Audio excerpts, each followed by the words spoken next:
আজ আমার জীবনের এক কলঙ্কময় দিন। গলায় জুতার মালা নিয়ে দাঁড়িয়ে আছি শহরের মাঝখানে। কে বিদ্রূপ করছে, কে মোবাইলে ভিডিও করছে, কেউ লাঠি দিয়ে আঘাত করছে, আবার কেউ সেই দৃশ্য দেখে আনন্দে হাসছে। আর মাঝখানে নির্বিকার মুখ নিয়ে দাঁড়িয়ে আছি আমি। হ্যাঁ, আমি সেই আব্রাহাম খান, যার নাম শুনলে বড় বড় ব্যবসায়ীদের গলা শুকিয়ে যায়, যার এক ইশারায় কোটি টাকার চুক্তি ভেঙে যেত, যার চোখের দিকে তাকিয়ে কথা বলার সাহস ছিল না কারো। আর সেই মানুষটার গলায় জুতোর মালা, চারদিক থেকে ভেসে আসছে মানুষের গুঞ্জন। ওইটা কি সত্যি ইলহাম? অসম্ভব। আবরাম খান ইলহামের এই অবস্থা কে করলো?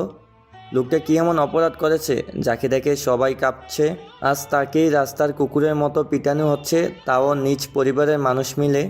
প্রতিটি শব্দ ছুরির মতো এসে বিচ্ছিল আমার শরীরে, কিন্তু তার চেয়ে ভয়ঙ্কর ছিল আমার নীরবতা। আমি চুপ করেছিলাম, শুধু রক্তমাখা মুখে স্থির হয়ে দাঁড়িয়ে আমি ধীরে ধীরে চারপাশে দেখছিলাম। সেই চোখে অপমানের আগুন ছিল, ছিল ভয়ঙ্কর প্রতিশোধের প্রতীক্ষা। এদিকে খান ম্যানশনের বিশাল হলরুমে আমি হাঁটু গেড়ে বসে আছি।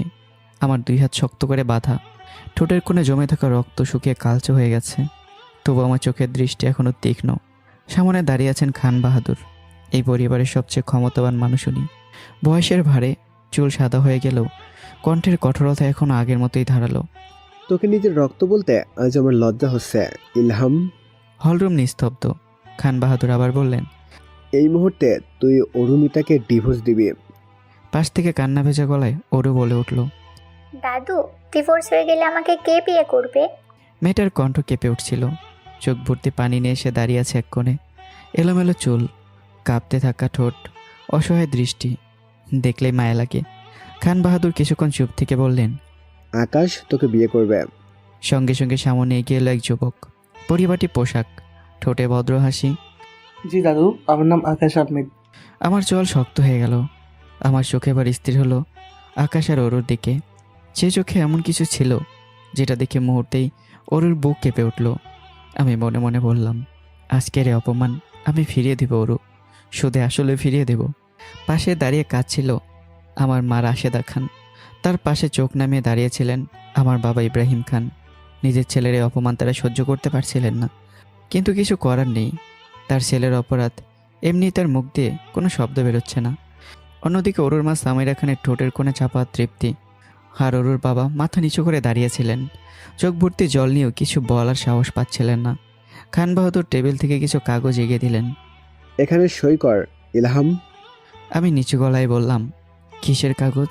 খান বাহাদুর গরম চোখে বললেন, খান গ্রুপে তোর যত শেয়ার আছে সব বিক্রি করে দেওয়া হয়েছে। তোর অ্যাকাউন্টে 2000 কোটি টাকা পাঠানো হয়েছে। আর বাকি কাগজটা তোর আর অরুমিতার ডিভোর্স পেপার। কয়েক সেকেন্ড নীরব রইলাম, তারপর ধীরে ধীরে কলম তুলে নিলাম। একবারও কারো দিকে না তাকিয়ে সব কাগজে সই করে দিলাম। পুরো হলরুম নিস্তব্ধ। সই শেষ করে আমি মাথা তুলে তাকালাম। আমার কণ্ঠ শান্ত, কিন্তু সেই শান্ত কণ্ঠের ভেতরে লুকিয়ে ছিল ঝড়। এসবের উত্তর আমি একদিন ফিরিয়ে দেবই। ঠিক তখনই বাইরে পুলিশের গাড়ির সাইরেন শোনা গেল। কয়েকজন অফিসার ভেতরে ঢুকে আমার হাতে হ্যান্ডকাপ পরিয়ে দিল। খান বাহাদুর কঠিন গলায় বললেন, অফিসার, এই ছেলেটা আমার বংশের সবচেয়ে বড় কলঙ্ক, যেন জেল থেকে বের হতে না পারে। তার অ্যাকাউন্টে 2000 কোটি টাকা আছে, তা দিয়ে সেখানে পাপের ফল ভোগ করবে আর সে টাকা উড়াবে। আমি নির্দোষ। পুরো হলরুম কেঁপে উঠল। আর বিনা দোষে যে আমি শাস্তি পেয়েছি তার জন্য কাউকে ক্ষমা করব না। আমাকে সেখান থেকে নিয়ে যাওয়া হলো। দরজা বন্ধ হওয়ার সঙ্গে সঙ্গে ওরু হাওয়া করে কেঁদে উঠল। সে দৌড়ে গিয়ে খান বাহাদুরকে জড়িয়ে ধরল।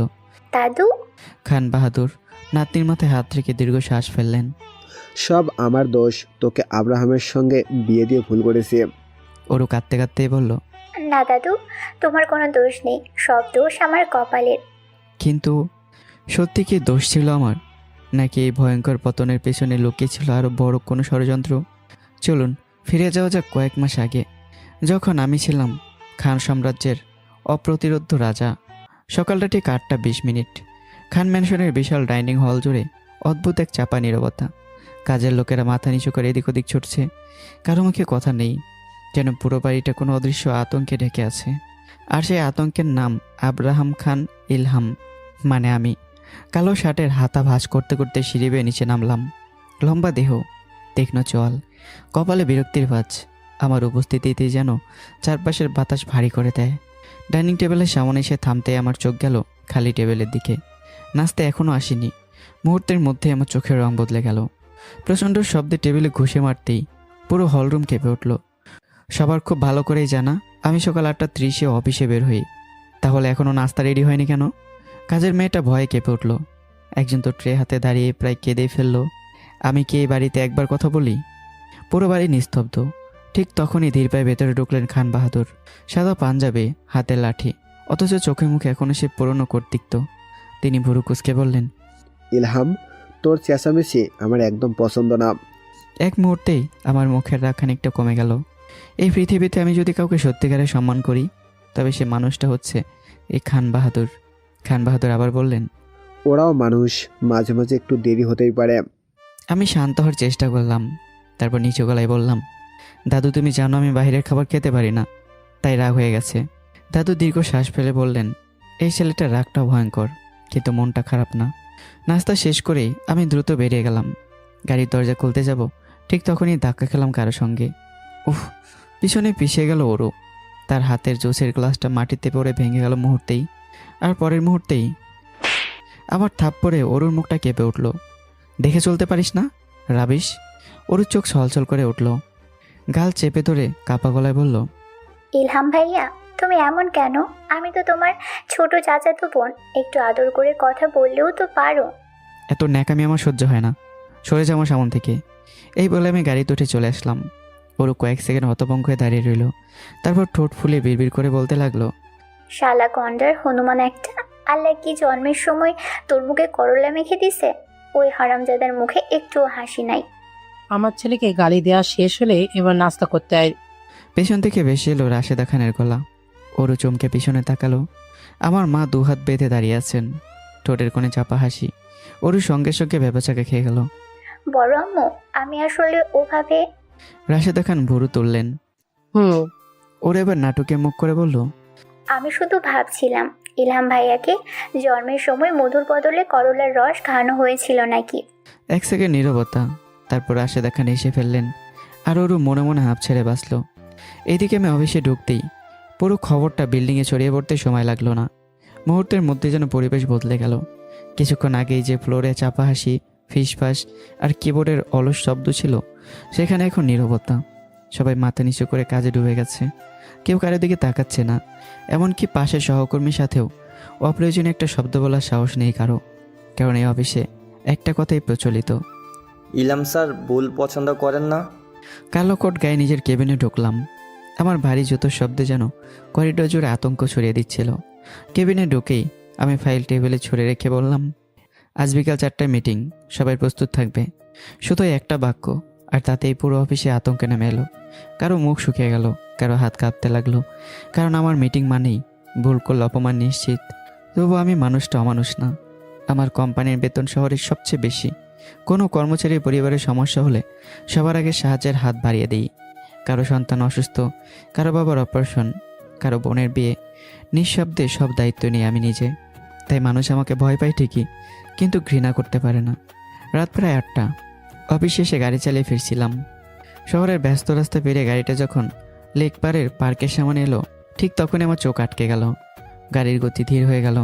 পার্কের এক কোণে দাঁড়িয়েছে ওরু, আর তার সামনে এক ছেলে। পর মুহূর্তেই ছেলেটা ওরুর ঠোঁটে ঠোঁট ছুঁয়ে দিল। সময় যেন থেমে গেল। আমার চোখের মনি সংকুচিত হয়ে এলো। আমার বুকের ভেতর হঠাৎ অদ্ভুত এক আগুন জ্বলে উঠল।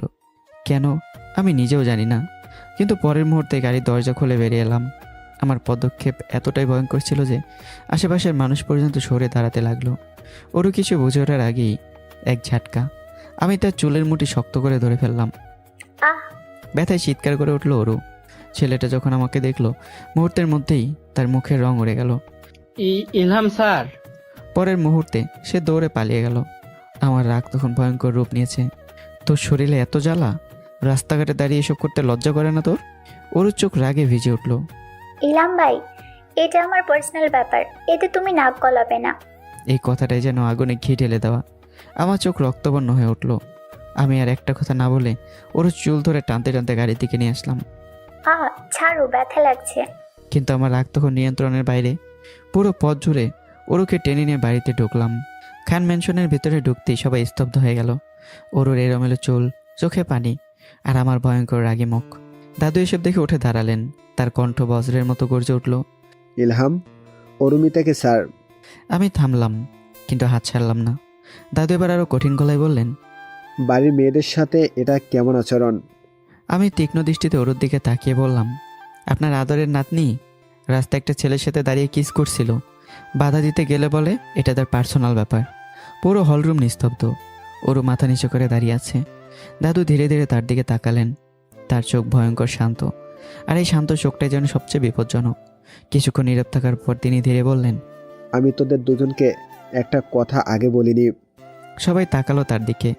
খান বাহাদুর এবার স্পষ্ট গলায় বললেন, আমি সিদ্ধান্ত নিয়েছি অরুমিতা আর আব্রাহাম খান ইলহামের বিয়ে দেব। মুহূর্তের মধ্যে বড় হলরুম জমে গেল। সময় যেন থেমে গেল। রাশেদা খান হতভম্ব হয়ে তাকিয়ে রইলেন। ইব্রাহিম খান বিস্ময়ে চেয়ার থেকে উঠে পড়ে দাঁড়িয়ে গেলেন। আর ইদ্রিস খান অবিশ্বাসে তার বাবার দিকে তাকিয়ে আছে। এমনকি কাজের লোকগুলো পর্যন্ত একে অপরের মুখে চাওয়াচাওয়ি করছে। আর ওরু, মেয়েটা যেন নিজের কানকে বিশ্বাস করতে পারছে না। কি? ওরু চিৎকারে পুরো হল কেঁপে উঠল। অন্যদিকে আমি স্থির চোখে দাদুর দিকে তাকিয়ে আছি। আমার মুখে প্রথমবারের মতো স্পষ্ট বিস্ময়। দাদু আবার বললেন, অরু, তুই যদি কাউকে পছন্দ করে থাকিস তাহলে ভুলে যা। আমি এবার বিস্ফোরিত হলাম। দাদু, আমার পক্ষে বেদব মেয়েকে বিয়ে করা অসম্ভব। কে জানে কত ছেলের সাথে ঢলাঢলি করে বেড়ায়। ইলাম ভাই, চিৎকার করে উঠল ওরু, আর চোখ লাল হয়ে গেছে। মুখ সামলে কথা বলবা। আর দাদু, তুমি চাইলে আমাকে কোনো ভিখারির সাথে বিয়ে দাও, তবু এই গন্ডার রাক্ষস বানরের সাথে না। গন্ডার শব্দটা শুনেই আমার চোখ মুখ ভয়ঙ্কর লাল হয়ে উঠল। আমি ধীরে ধীরে ওর দিকে এগিয়ে গেলাম। তারপর, কি বললি? আমি গন্ডার? পুরো বাড়ি নিঃশ্বাস বন্ধ করে তাকিয়ে আছে। পরের মুহূর্তেই আমি ঘুরে দাদুর দিকে তাকালাম। দাদু, আমি এই বিয়েতে রাজি। কি? এবার ওরও চিৎকার আগের থেকে ওরা জোরে শোনা গেল। দাদু, আমি মানুষ বিয়ে করব, গন্ডার না। দাদু লাঠি ঠুকলেন মেঝেতে। চুপ। পুরো হলরুম কেঁপে উঠল। Decision final. আগামী পরশু পারিবারিকভাবে অরুমিতা খান আর আব্রাহাম খান ইলহামের বিয়ে হবে। তার কণ্ঠে এমন কঠোরতা ছিল যেটার বিরুদ্ধে কথা বলার সাহস এই বাড়িতে কারো নেই। কারণ সবাই জানে 30 বছর আগে তাদের মেজো ছেলে একবার দাদুর সিদ্ধান্তের বিরুদ্ধে গিয়েছিল। তার ফলাফল এক কাপড়ে বাড়ি থেকে বের করে দেওয়া হয়েছিল তাকে। আজ পর্যন্ত তার নামও উচ্চারণ করা হয়নি বাড়িতে। রাত গভীর। নিজের রুমে বিছানার উপর বসে আছে ওরু। মাথার ভেতর শুধু একটাই শব্দ ঘুরছে, না, এটা হতে পারে না। সে মাথা চেপে ধরল। কিভাবে এই বিয়ে ভাঙা যায়? একটার পর একটা প্ল্যান মাথায় আসছে, আবার বাদ যাচ্ছে। ঠিক তখনই দরজা খুলে ভেতরে ঢুকলেন সামিরা খান। কি ভাবছিস? ওরও বিরক্ত মুখে বলল, মা, আমি ইলহাম ভাইকে বিয়ে করব না। ওই লোকটার রাগ সহ্য করা অসম্ভব। সামিরা খান ধীরে ধীরে মেয়ের পাশে বসলেন। তারপর নিচু গলায় বললেন, বিয়ে ভাঙার কোনো বুদ্ধি পেয়েছিস? ওরও দীর্ঘ শ্বাস ফেলল। না, আর সেটা নিয়েই টেনশনে আছি। সামিরা খানের ঠোঁটের কোণে ধীরে ধীরে রহস্যময় হাসি ফুটল। তাহলে আমি একটা বুদ্ধি দিতে পারি। ওরু চোখ চকচক করে উঠল। কি বুদ্ধি? সামিরা খান ধীরে ধীরে মেয়ের কানের কাছে মুখ নিয়ে কিছু বললেন। কথাগুলো শুনেই ওরু চোখ ধীরে ধীরে বড় হয়ে গেল। শেষে সামিরা খান বললেন, তারপর কোনো একটা ওসিলায় এমন কিছু করবি যে সম্পর্কটা নিজে থেকেই ভেঙে যায়। কয়েক সেকেন্ড চুপ করে রইল ওরু। তারপর ঠোঁটে ধীরে ধীরে হাসি ফুটে উঠল। মা, তোমার মাথায় তো ভয়ঙ্কর ক্রিমিনাল বুদ্ধি। সে মুচকে এসে বলল, ঠিক আছে, এই প্ল্যানটাই ফলো করব। দুদিনের ভেতরে সব কিছু বদলে গেল। যে বিয়েটা নিয়ে পুরো বাড়ি তোলপাড় হয়েছিল, সেই বিয়ে শেষ পর্যন্ত হয়ে গেল নিঃশব্দে। কোনো জাঁকজমক নেই, কোনো হাসি নেই, কোনো শব্দও নেই, শুধু পারিবারিক সিদ্ধান্ত। আর সেই সিদ্ধান্তের কাছে হার মেনেছে দুইটা মানুষ, অরুমিতা খান অরু আর আব্রাহাম খান ইলহাম, মানে আমি। রাত গভীর। খান ম্যানশনের ছাদে একা দাঁড়িয়ে আছি। কালো শেরানির ওপর হালকা রাতের বাতাস এসে লাগছে। দূরে শহরের আলো ঝাপসা দেখাচ্ছে। আমার হাতে জ্বলন্ত সিগারেট। ধোঁয়াগুলো ধীরে ধীরে অন্ধকারে মিলিয়ে যাচ্ছে। কিন্তু আমার ভেতরে অহংকার, সেটা আরও গভীর হচ্ছে। চোখ বন্ধ করতেই একটা মুখ ভেসে উঠল। মেহেরুন্নেসা মৌ খান। ভার্সিটি লাইফে যার জন্য পাগল ছিলাম, আর যার জন্য আমি আজ এত কঠোর। আমার বুকের ভেতরে হঠাৎ মোচড় দিয়ে উঠল। বিড়বিড় করে বললাম, মৌ, তুমি সাগরের মতো একটা প্লে বয়কে ভালোবাসলে, আর আমি এত ভালোবাসার পর আমাকে বুঝলে না। তুমি পালিয়ে গিয়ে বিয়ে করলে সাগরকে, আর আজ দাদুর জন্য আমাকে নিজের অপছন্দের একটা মেয়েকে বিয়ে করতে হলো। কথাগুলো বললেও আমার চোখে কোনো পানি এলো না। কারণ আমি কাঁদতেই ভুলে গেছি অনেক আগে থেকেই।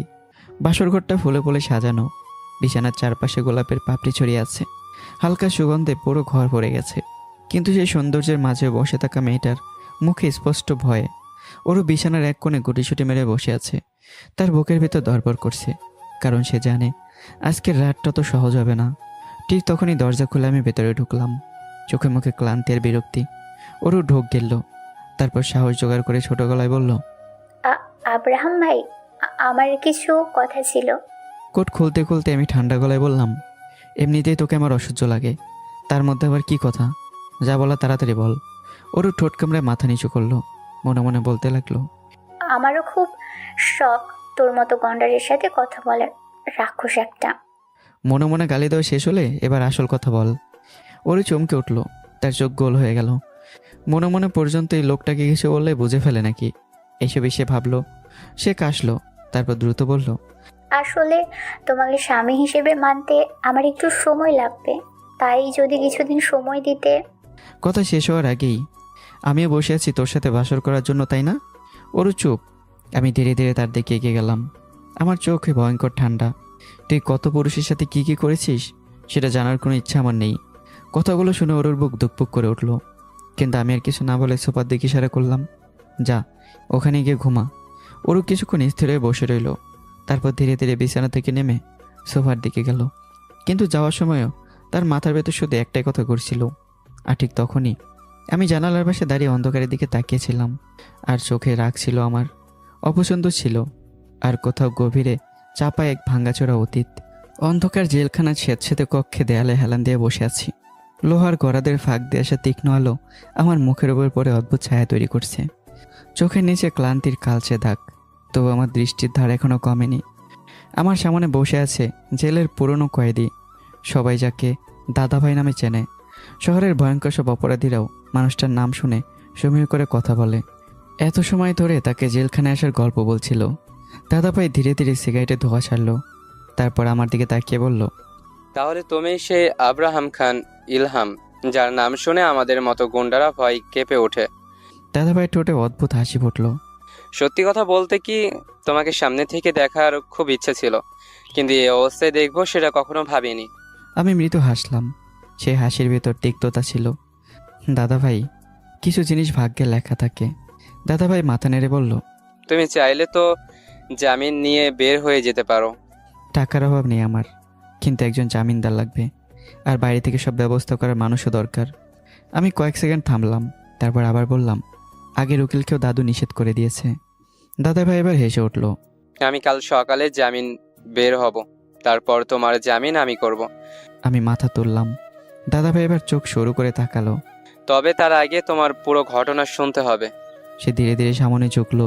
আব্রাহাম খান ইলহাম, যার নাম শুনে আমাদের মতো গুন্ডারাও হিসাব করে চলতো। বড় বড় এমপি মন্ত্রীরা কথা বলার আগে 10 বার ভাবতো। তার কণ্ঠ ভারী হয়ে উঠল। কয়েক মুহূর্ত চুপ হয়ে রইলাম, তারপর ধীরে ধীরে বললাম, সব কিছু শুরু বিয়ের পর থেকেই। বিয়ের পর একই ঘরে থাকলেও আলাদা জগতে বাস করতাম। ওর ঘুমাতো সোফায় আর আমি বিছানায়। দুজনের মাঝে ছিল শুধু দূরত্ব আর ছিল অপছন্দ। দিনগুলো এভাবেই কেটে যাচ্ছিল। এক সপ্তাহ পর ভার্সিটির সামনে দাঁড়িয়ে আছে ওরও। ঠিক তখনই তার সামনে এসে থামলো সাগর। ছেলেটার চোখে অস্থিরতা। তুমি কি সত্যি বিয়ে করেছো? ওরও দীর্ঘ শ্বাস ফেললো। হ্যাঁ, কিন্তু আমার কোনো উপায় ছিল না। সে চারপাশে দেখে নিচু গলায় বলল, তুমি ভয় পেও না, আমি আমার স্বামীকে আমাকে টাচ করতে দিইনি, আর দিবও না। সাগর হতভম্ব হয়ে তাকালো। কি বলছো তুমি? সাগর ফিসফিস করে বলল, একটা পুরুষ মানুষ তার পাশে নিজের বউকে পেয়ে শুয়ে দেখবে না? সে কি হিজড়া নাকি? ওরও বিরক্ত মুখেই বলল, ধুর, হিজড়া না, সে আব্রাহাম ভাই। তারপর হঠাৎ থেমে গেল। চোখে চিকচিক করে উঠল অন্যরকম ভাবনা। তবে তোর এই হিজলা কথাটা আমার কাজে লাগতে পারে। সাগরের মুখ ফ্যাকাশে হয়ে গেল। দূর, তোর কাজ মানে কি? ওই আব্রাহাম খানকে দেখলেই আমার হাঁটু কাঁপে। সে আতঙ্কিত গলায় বলল, আগে তুমি তার চাচাতো বোন ছিলে, এখন বউ কিছু টের পেলে আমাকে মেরে ফেলবে। ওরও ঠোঁট বাঁকিয়ে বলল, একদম চুপ, ভয় পাওয়ার কিছু নেই। তুমি শুধু আমার কথা মতো চলবে। সময় গড়াতে লাগলো। 1 মাস, 2 মাস, 3 মাস। এই 3 মাসে ওর খুব হিসেব করে চলেছে। ইচ্ছে করেই আমার সামনে কম আসতো সে, আর আসলেও ভীতু নিরীহ মুখ করে থাকতো, কিন্তু ভেতরে ভেতরে সে অন্য খেলা খেলছিল। একদিন ব্যবসায়িক কাজে বিদেশ যাওয়ার জন্য বের হচ্ছিলাম। গাড়ি সিগন্যালে থামতেই আমার চোখ গিয়ে আটকালো রাস্তার ওপাশে। সাগরের বাইকের পেছনে বসে আছে অরু। শুধু বসে না, দুহাত দিয়ে সাগরকে শক্ত করে জড়িয়ে ধরে আছে। আমার চোখ মুহূর্তেই কঠিন হয়ে উঠল, আমার চল শক্ত হয়ে উঠল।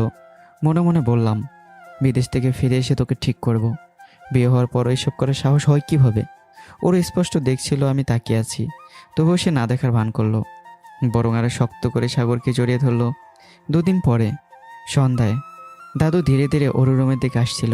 ঠিক তখনই ভেতর থেকে বেশি হলো অরুর কণ্ঠ। মা, আব্রাহাম ভাইয়ের মেয়েদের প্রতি কোনো ফিলিংস নেই? দাদু থেমে গেলেন। ভেতর থেকে সামিরা খানের গলা শোনা গেল। মানে? অরু নিচু গলায় বলল, ওনার ছেলেদের প্রতি ফিলিংস? কয়েক সেকেন্ড নীরবতা, তারপর সামিরা খান বিস্ময়ের অভিনয় করে বললেন, তার মানে ইলহাম সহকামী? অরু দীর্ঘ শ্বাস ফেলল।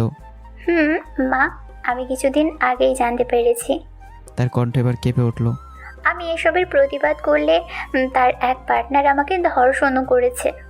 বাইরে দাঁড়িয়ে থাকা দাদুর হাত কেঁপে উঠল। ওরা আবার বলল, ওরা বলেছে এইসব কাউকে বললে আমাকে মেরেই ফেলবে। এবার সামিরা খান বললেন, তাহলে এসব তোর দাদুকে বল। না মা, দাদু কষ্ট পাবে। ওর গলায় কান্না মিশে গেল। হঠাৎই জোরে দরজা খুলে ভেতরে ঢুকলেন দাদু। তার চোখ রক্তবর্ণ। তুই না বললেও আমি সব শুনে ফেলেছি। ওরও ভয়ের তো মুখে উঠে দাঁড়ালো। দাদু ভারী গলায় বললেন, এখন শুধু এটা বল, তুই যে ছেলেকে পছন্দ করিস সে তোকে বিয়ে করবে তো? ওরও নিচু মাথায় বলল, হ্যাঁ দাদু, করবে, কিন্তু আমি কোনো ঝামেলা চাই না। দাদু লাঠি শক্ত করে ধরলেন। তার কণ্ঠে জমে উঠল ভয়ঙ্কর রাগ। ঝামেলা হবেই। তিনি দাঁত চেপে বললেন, ইলহামকে তার যোগ্য শাস্তি আমি দেব। কিছুক্ষণ থেমে আবার বললেন, আজও ফিরবে। তুই তোর কাছে থাকা সব প্রমাণ প্রস্তুত রাখ। এই বলে তিনি বেরিয়ে গেলেন। দরজা বন্ধ হওয়ার শব্দটা মিলিয়ে যেতেই কয়েক সেকেন্ড নীরবতা। তারপর ওর আর সামিরা খান একে অপরের দিকে তাকিয়ে হেসে উঠল। ধীরে ধীরে সেই হাসি অট্টহাসিতে পরিণত হলো, কারণ সব কিছুই ছিল ওই মা মেয়ের সাজানো খেলা। রাত প্রায় 10:30। বিদেশ থেকে দীর্ঘ ফ্লাইট শেষ করে ক্লান্ত শরীরে খান ম্যানশনে ফিরলাম। গাড়ি থেকে নামতেই কপালে বিরক্তির ছাপ পড়ল। বাড়ির পরিবেশটা অদ্ভুত নিস্তব্ধ, যেন ঝড়ের আগে নীরবতা। আমি কিছু বুঝে ওঠার আগেই পেছন থেকে কেউ লাঠিতে আঘাত করলো আমার কাঁধে। তারপর আরও কয়েকজন ঝাঁপিয়ে পড়ল। ঘুষি, লাথি এলোপাথারি মারতে লাগলো আমাকে। আমার চোখ মুহূর্তে রক্তবর্ণ হয়ে উঠল। আমি এক ঝাটকায় একজনকে ছিটকে ফেললাম, আরেকজনের কলার চেপে দেয়ালে আছাড় মারলাম। আমার ভয়ঙ্কর রাগে কয়েক সেকেন্ডের জন্য সবাই পিছিয়ে গেল। ঠিক তখনই ঠাস করে একটা থাপ্পড় এসে পড়ল আমার গালে। আমি থমকে গেলাম। ধীরে ধীরে মুখ তুলতে তাকাতেই দেখলাম দাদু দাঁড়িয়ে আছেন। তার চোখে জ্বলছে ভয়ঙ্কর ঘৃণা। আমার বুক ধুকপুক করে উঠল। আমি বুঝে গেলাম আজকে সব কিছু আমার দাদুর নির্দেশেই হচ্ছে। এরই মধ্যে বাড়ির সবাই নিচে চলে এসেছে। ইব্রাহিম খান ছুটে এসে চিৎকার করে বললেন, বাবা, আপনি আমার ছেলেকে মারছেন কেন? আব্বা, কি হয়েছে? দাদু বর্জ্য কণ্ঠে গর্জে উঠলেন, তোমাদের ছেলে সমকামিতার সাথে জড়িত। মুহূর্তেই পুরো হলরুম নিস্তব্ধ হয়ে গেল। কারো নিঃশ্বাস পর্যন্ত শোনা যাচ্ছে। তোমাদের ছেলের সাথে? সি! দাদুর কণ্ঠ রাগে কাঁপছে। তিনি চোখ বন্ধ করে ঘৃণায় মুখ ঘুরিয়ে নিলেন। এসব মুখে আনতেও আমার ঘৃণা হচ্ছে। কথাগুলো যেন বজ্রপাতের মতো আঘাত করলো সবাইকে। মা স্থির হয়ে গেলেন। বাবা হতবিলম্ব চোখে আমার দিকে তাকিয়ে আছেন। ইউনুস খান অবিশ্বাসে কয়েক কদম পিছিয়ে গেলেন। এমনকি কাজের লোকগুলোর মুখেও আতঙ্ক। আর আমি কয়েক সেকেন্ডের জন্য বোবা হয়ে দাঁড়িয়ে রইলাম। তারপর বললাম, মিথ্যা। আমার চোখ ভয়ঙ্কর লাল হয়ে গেছে। এসব আমার বিরুদ্ধে সাজানো অভিযোগ। ঠিক তখনই ওরও ধীরে ধীরে সামনে এগিয়ে এলো। তার চোখে পানি, মুখে ভাঙ্গা ভাঙ্গা অসহায়ত্ব। কাপা হাতে মোবাইলটা দাদুর দিকে এগিয়ে দিল সে। দাদু, আমি এতদিন কাউকে কিছু বলিনি। দাদু ভিডিও চালু করলেন। ভিডিওটা ঝাপসা, অন্ধকার ঘর, একটা পুরুষের কণ্ঠ শোনা যাচ্ছে। মুখ স্পষ্ট না হলেও কণ্ঠটা আমার মতোই। ভিডিওতে শোনা গেল, আমার পার্টনার তোকে রেপ করেছে। যদি এসব বাইরে বলিস কী হবে বুঝতে পারছিস তো? পুরো হলরুমে যেন অক্সিজেন কমে গেল। মা কাঁপতে শুরু করলেন। বাবা নিজের মাথা চেপে ধরলেন। দাদু মোবাইলটা ছুঁড়ে মারলেন মেঝেতে। তার কণ্ঠ ভেঙে যাচ্ছে রাগে আর অপমানে। সি ইলহাম! তিনি বুক চেপে ধরলেন। তোকে নিয়ে আমি কত স্বপ্ন দেখেছিলাম। খান সাম্রাজ্যের ভবিষ্যৎ ভাবতাম তোকে। তার চোখ ভিজে উঠল। আর তুই তুই আমার বংশের সবচেয়ে বড় কলঙ্ক। আমি অসহায় রাগে গর্জে উঠলাম, দাদু ওরও মিথ্যা বলছে, সব সাজানো। আমি একটা ছেলে হয়ে আর একটা ছেলের সাথে এসব কিভাবে করব।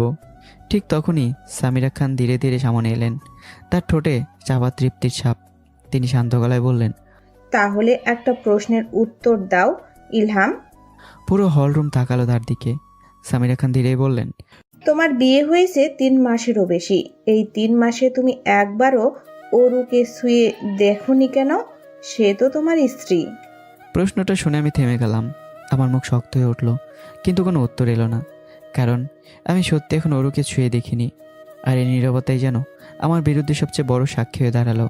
ইব্রাহিম খান ধীরে ধীরে চোখ নামিয়ে ফেললেন। ইউনুস খানও চুপ হয়ে গেলেন, কারণ এখন ছেলের পক্ষ নেওয়ার মতো কোনো অবস্থাই নেই। তাদের মাথা লজ্জায় নিচু হয়ে গেছে। ঠিক তখনই রাশেদা খান ধীরে ধীরে আমার সামনে এসে দাঁড়ালেন। তার চোখ ভর্তি পানি, কিন্তু সেই পানি সে ভয়ঙ্কর ছিল তার দৃষ্টি। তিনি কাপা গলায় বললেন, তুই তুই আমার ছেলে? আমার বুক কেঁপে উঠল। মা! চিৎকার করে উঠলেন মা। চুপ, আমাকে মা ডাকবি না। তার চোখ দিয়ে টপ টপ করে পানি পড়ছে। 9 মাস পিঠে রেখে তোকে জন্ম দিয়েছিলাম বলে আজ এর নিজের কাছে ঘৃণা লাগছে। আমি স্থির হয়ে গেলাম। মা বুক চাপড়ে কাঁদতে লাগলেন। মানুষ কি বলবে এখন? কোন মুখে সমাজের সামনে দাঁড়াবো আমি? তিনি কাঁদতে কাঁদতে বললেন, তোর জন্মের দিন আমি কত খুশি ছিলাম জানিস। ভাবছিলাম আমার ছেলে একদিন পুরো খান পরিবারের নাম উজ্জ্বল করবে। তার গলা ভেঙে গেল। আর আজ আজ তুই আমাদের মাথা মাটির সাথে মিশিয়ে দিলি। ইব্রাহিম খান এতক্ষণ চুপ ছিলেন। হঠাৎ ধীরে ধীরে সামনে এগিয়ে এলেন তিনি। তার চোখ লাল, কিন্তু সে লাল রাগের চেয়েও বেশি ছিল ভাঙ্গা একজন বাবার অসহায়তা। তিনি আমার দিকে তাকিয়ে নিচু গলায় বললেন, তুই ছোটবেলায় যখন আমার আঙ্গুল ধরে হাঁটতি তখন গর্ব হতো আমার। আমার বুকের ভেতর মোচড় দিয়ে উঠল। বাবা কষ্ট ভরা হাসি দিলেন। আজ মনে হচ্ছে সেদিন যদি তুই হাঁটা শেখার আগেই মরে যেতি হয়তো কম কষ্ট পেতাম। কথাগুলো শুনে আমার পুরো পৃথিবী যেন থেমে গেল, কারণ যে মানুষটা কোনোদিন আমার গায়ে হাত পর্যন্ত তোলেনি, আর সেই বাবাই আমার বেঁচে থাকাকে অভিশাপ দিচ্ছে। সারা রাত জুড়ে খান মেনশনে চলছিল বিচার। না, ওটা বিচার না, ওটা ছিল একজন মানুষকে ধীরে ধীরে ভেঙে ফেলার আয়োজন। কেউ আমার কথা শুনতেও চায়নি, কেউ আমার চোখের ভেতরে সত্যিটা দেখার চেষ্টা করেনি। সবাই শুধু ঘৃণা করেছে। শুধু একজন মানুষ নীরব ছিল, ইউনুস খান। তিনি এখনও চুপচাপ চোপায় বসে আছেন। তার চোখ বারবার গিয়ে থামছে সামিরা খানের মুখে, কারণ নিজের স্ত্রীকে তিনি ভালো করেই চেনেন, খুব ভালো করেই। সামিরা খান বাইরে থেকে যতটা শান্ত, ভেতরে ততটাই হিসেবি। আর আজকের পুরো ঘটনাটা তার কাছে কেমন যেন সাজানো লাগছে, কিন্তু প্রমাণগুলো সব আমার বিপক্ষে, তাই কিছু বলার সাহস পেলেন না তিনি। রাত পেরিয়ে ভোর হলো, আকাশে ফজরের আজান ভেসে উঠল। ঠিক তখনই দাদু ধীরে ধীরে উঠে দাঁড়ালেন। তার চোখ লাল, মুখ শক্ত। সারা রাতের অপমান, রাগ আর ঘৃণা তাকে আরও ভয়ঙ্কর করে তুলেছে। তিনি নিচু কিন্তু কাপা গলায় বললেন, ইলহামের শরীরে সব কাপড় খুলে ফেলো। মুহূর্তে পুরো হলরুম থমকে গেল। মা হতভম্ব হয়ে তাকালেন। বাবা পর্যন্ত মাথা তুলে ফেললেন। দাদু এবার আরও কঠিন গলায় বললেন, ওর চুল দাড়ি কামিয়ে দাও, মুখে আর মাথায় আলকাতরা মাখিয়ে পুরো এলাকা ঘোরানো হবে। এক মুহূর্তে পুরো বাড়ি জমে গেল। এমনকি নিজের লোকজনও কয়েক সেকেন্ডও নড়ল না, কারণ এটা শুধু শাস্তি না, এটা একজন মানুষকে সমাজের সামনে জীবন্ত কবর দেওয়ার সমান। মা কেঁপে উঠে বললেন, আপা। কিন্তু দাদু তাকালেনও না। তার চোখে তখন শুধু বংশের কলঙ্ককে শেষ করে দেওয়া জেদ। আর আমি স্থির হয়ে দাঁড়িয়ে আছি, একদম নিঃশব্দে। আর আমার চোখে আর কোনো রাগও নেই, অভিমানও নেই, কারণ যখন নিজের মানুষগুলোই বিশ্বাস করে যে তুমি নোংরা, তখন আর নিজেকে নির্দোষ প্রমাণ করে ইচ্ছেটা ধীরে ধীরে মরে যায়। আমি শুধু একবার আমার বাবা মার দিকে তাকালাম, কেউ আমার দিকে তাকালোই না। সেই মুহূর্তে হয়তো আমার ভেতরে সেই অংশটুকু মরে গেল। তারপর সব সত্যি হয়েছিল, একদম সত্যি। শুধু একটা জায়গা পরিয়ে পুরো শরীর উলঙ্গ করে দেওয়া হয়েছিল আমাকে। চুল দাড়ি নির্মমভাবে কামিয়ে ফেলা হয়েছিল। মাথার মুখ মাখানো হয়েছিল কুচকুচে কালো আলকাতরা দিয়ে। তারপর লাঠি দিয়ে মারতে মারতে পুরো এলাকা ঘোরানো হয়েছিল আমাকে। যে মানুষটার নাম শুনে শহর কাঁপত, সেদিন সেই মানুষটাকে দেখি সব মানুষ হাসছিল, কেউ থুতু মারছিল, কেউ ভিডিও করছিল, আর কেউ কেউ বলছিল, দেখ এটাই সেই আবরাম খান ইলহাম। জেলের ভেতরে দীর্ঘ শ্বাস ফেললাম। আমার কণ্ঠ ভারী হয়ে গেছে। এরপরে সব তো আপনি জানেনই দাদা ভাই। কয়েক সেকেন্ড নীরবতা, তারপর দাদা ভাই ধীরে ধীরে বলল, আব্রাহাম ভাই, ওর মেয়েটাকে আপনি যতই সহজ সরল ভাবেন না কেন, মেয়েটা ভয়ঙ্কর ডেঞ্জারাস। সে চোখ সরু করলো। আমি চুপ। দাদাভাই আবার বললেন, আপনার মতো একজন কিংকে সে রাস্তায় নামিয়ে এনেছে। তবে একটা কাজ ভালো হয়েছে, আপনাদের ডিভোর্স হয়ে গেছে। আমার কণ্ঠ অদ্ভুত শূন্যতা। দাদাভাই এবার সামনে ঝুঁকলো। আমি আপনাকে 1 সপ্তাহের মধ্যে বের করব। তবে বাইরে গিয়ে পরিচয় গোপন করে চলতে হবে। আমি তাকালাম। দাদাভাই বলল, কিছুক্ষণ চুপ থেকে জিজ্ঞাসা করলো, বের হয়ে কি করবেন? আমি ধীরে ধীরে দেয়ালে মাথা টাকালাম আর বললাম, আমার কাছে যে পরিমাণ টাকা আছে তা দিয়ে আমি নতুন বিজনেস শুরু করতে পারবো, কিন্তু আমি আগে একটা চাকরি করতে চাই। দাদাভাই ভুরু তুলল। চাকরি? হ্যাঁ, নতুন করে মানুষকে দেখতে চাই, নতুন করে খেলাটা বুঝতে চাই। আমার ঠোঁটে ধীরে ধীরে হাসি ফুটিয়ে তুললে আবার বললাম, তারপর নিজের সাম্রাজ্য আবার করব। দাদাভাই কিছুক্ষণ চুপ থেকে বললেন, আপনাদের কোম্পানির নাম ছিল খান গ্রুপ। দেশের আরেকটা বড় কোম্পানি আছে একই নামে, জানেন তো? আমি বড় একটা শ্বাস ফেলে বললাম, জানি। আমি সেই খান গ্রুপের রাইট হ্যান্ড। আমি এবার অবাক। চাইলে আপাতত সেখানে আপনাকে একটা ভালো পোস্টে ঢুকিয়ে দিতে পারি। আমি কয়েক সেকেন্ড ভাবলাম, এই জেলের ভেতর পচে মরাচ্ছে এটা অনেক ভালো। ঠিক আছে দাদাভাই। পরদিন দাদাভাই জামিনে বের হয়ে গেল। তার 1 সপ্তাহ পরে, দীর্ঘ 16 মাস 9 দিন পর জেলের গেট পেরিয়ে বাহিরে এলাম। কিন্তু আমি আর আগের মানুষটা নেই। আমার চোখের আগুন বদলে গেছে, আমার নীরবতা আরও ভয়ঙ্কর হয়েছে। এই যেন নতুন এক আমি। জেলের বাইরে দাঁড়িয়েছিল দাদাভাই। তাকে দেখে আমি এগিয়ে গিয়ে জড়িয়ে ধরলাম। দাদাভাই, আপনি আমার জন্য যা করেছেন, বলুন আপনার কি চাই। জীবনে যা বলবেন আমি দেব। দাদাভাই হেসে আমার কাঁধে হাত রাখলো। এখন কিছু লাগবে না, যখন লাগবে চেয়ে নেব। তারপর একটা ফাইল এগিয়ে দিল। এই নিন নতুন পরিচয়ের কাগজ। আমি ফাইল খুলে দেখলাম, আমার বাবা মায়ের নাম বদলে দেওয়া হয়েছে, আর সব কিছুই ঠিক আছে। এসব জমা দিলেই হবে। এখন সোজা দ্বিতীয় খান গ্রুপে যান। অন্যদিকে একটা বিশাল অফিসের কেবিনে বসে কথা বলছে খান গ্রুপের এমডি মাসুদ খান। কি খবর দাদা ভাই? দাদাভাই হেসে বললেন, বস লজ্জা দিবেন না, আমি সবার জন্য দাদা ভাই না। মাসুদ খান হাসলো। আচ্ছা বলো। দাদাভাই এবার গম্ভীর হলো। একটা লোক পাঠিয়েছি আপনার কাছে, তাকে ভালো একটা পোস্টে দেবেন। মাসুদ খান ভুরু তুলল। এত বিশেষ কি আছে লোকটার মধ্যে? দাদাভাই ধীরে ধীরে বলল, মনে করেন লোকটা আপনার প্রতিছবি। সে কয়েক সেকেন্ডে থামলো, তারপর নিচু গলায় বলল, হয়তো আপনার থেকেও বেশি কিছু। মাসুদ খান কয়েক সেকেন্ড চুপ করে রইল, তারপর ঠোঁটে আগ্রহের হাসি ফুটে উঠল। তাহলে তো লোকটাকে আমার খুব দরকার। অন্যদিকে আমাকে জেলখানায় পাঠানোর পর সেদিন রাতে খান ম্যানশনের একটা রুমে ভেসে উঠছিল অট্টহাসির শব্দ। ওরা বিছানার উপর বসে হেসেই চলেছে, তার চোখে মুখে ভয়ঙ্কর তৃপ্তি। মা, আমি কখনো কল্পনাও করি নাই আব্রাহাম ভাইকে এভাবে জব্দ করতে পারবো। হাসতে হাসতে সে বলল, আমি তো ভয়ে থরথর করে কাঁপছিলাম। যদি প্ল্যান এদিক ওদিক হয়ে যেত, তাহলে আব্রাহাম ভাই আমাকে সত্যিই শেষ করে ফেলতো। সামিরা খান ঠোঁটে সন্তুষ্টির হাসি টেনে মেয়ের মাথায় হাত বুলিয়ে দিলেন। যাই হোক, আপদ বিদায় হয়েছে। তার চোখ চকচক করে উঠল। এখন পুরো খান বাড়ির মালিক তুই। কিছুক্ষণ থেমে নিচু গলায় বললেন, আর তোর দাদা ইলহামের শেয়ারের জন্য 2000 কোটি টাকাও দিয়ে দিয়েছে। অরুর ঠোঁটে ধীরে ধীরে লোভী হাসি ফুটে উঠল। সেই হাসির ভেতর আর আগে সরল অরুকে খুঁজে পাওয়া গেল না। সময় কেটে গেল 1 মাস, 6 মাস, 1 বছর। 16 মাস 9 দিন পর জেল থেকে বেরিয়ে এসেছি আমি, তা অরু জানে না। অন্যদিকে দ্বিতীয় খান গ্রুপের বিশাল অফিস বিল্ডিংয়ের সামনে দাঁড়িয়ে আছি আমি। নতুন পরিচয়ে, নতুন জীবন। তবু আমার চোখের ভেতরে আগুনটা আগের মতো ভয়ঙ্কর। রিসেপশন পেরিয়ে আমি সরাসরি এমডির কেবিনে ঢুকলাম। ভেতরে বসেছিলেন মাসুদ খান। এই মানুষটার ব্যক্তিত্বে আলাদা, চোখের তীক্ষ্ণতা, কণ্ঠে কৃতজ্ঞ।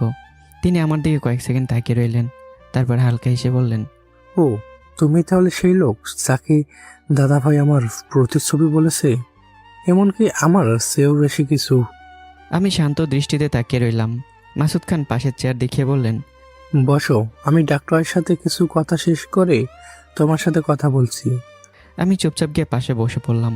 ঠিক তখনই সামনে বসা ডাক্তার বললেন, মিস্টার মাসুদ খান, আপনার মেয়ের সমস্যাটা বুঝতে হলে আগে জানতে হবে যে এত ডিপ্রেশন গেল কেন। মাসুদ খান চোখের দৃষ্টি বদলে গেল। গভীর দীর্ঘশ্বাস ফেলে তিনি বললেন, সবকিছুর শুরু একটা ছেলেকে দিয়ে। আমি নীরবে শুনছি, আর গল্পটা ধীরে ধীরে ফিরে যাচ্ছে অতীতে। মেহেরুন্নেসা মৌ খান এই গল্পের সবচেয়ে গুরুত্বপূর্ণ নারী। সৌন্দর্য, সরলতা আর অভিজাত ব্যক্তিত্ব সব মিলে যখন অন্যরকম একটা মেয়ে। যার রূপে স্বাদ ও লজ্জা পায়। কিন্তু সেই মানুষটাই একদিন ভালোবেসেছিল ভুল মানুষকে। সেদিন রাতেই পালিয়ে বিয়ে করেছিল মৌ আর সাগর। সাগর তখন জানে না মৌ দেশের অন্যতম ধনী ব্যবসায়ী মাসুদ খানের একমাত্র মেয়ে।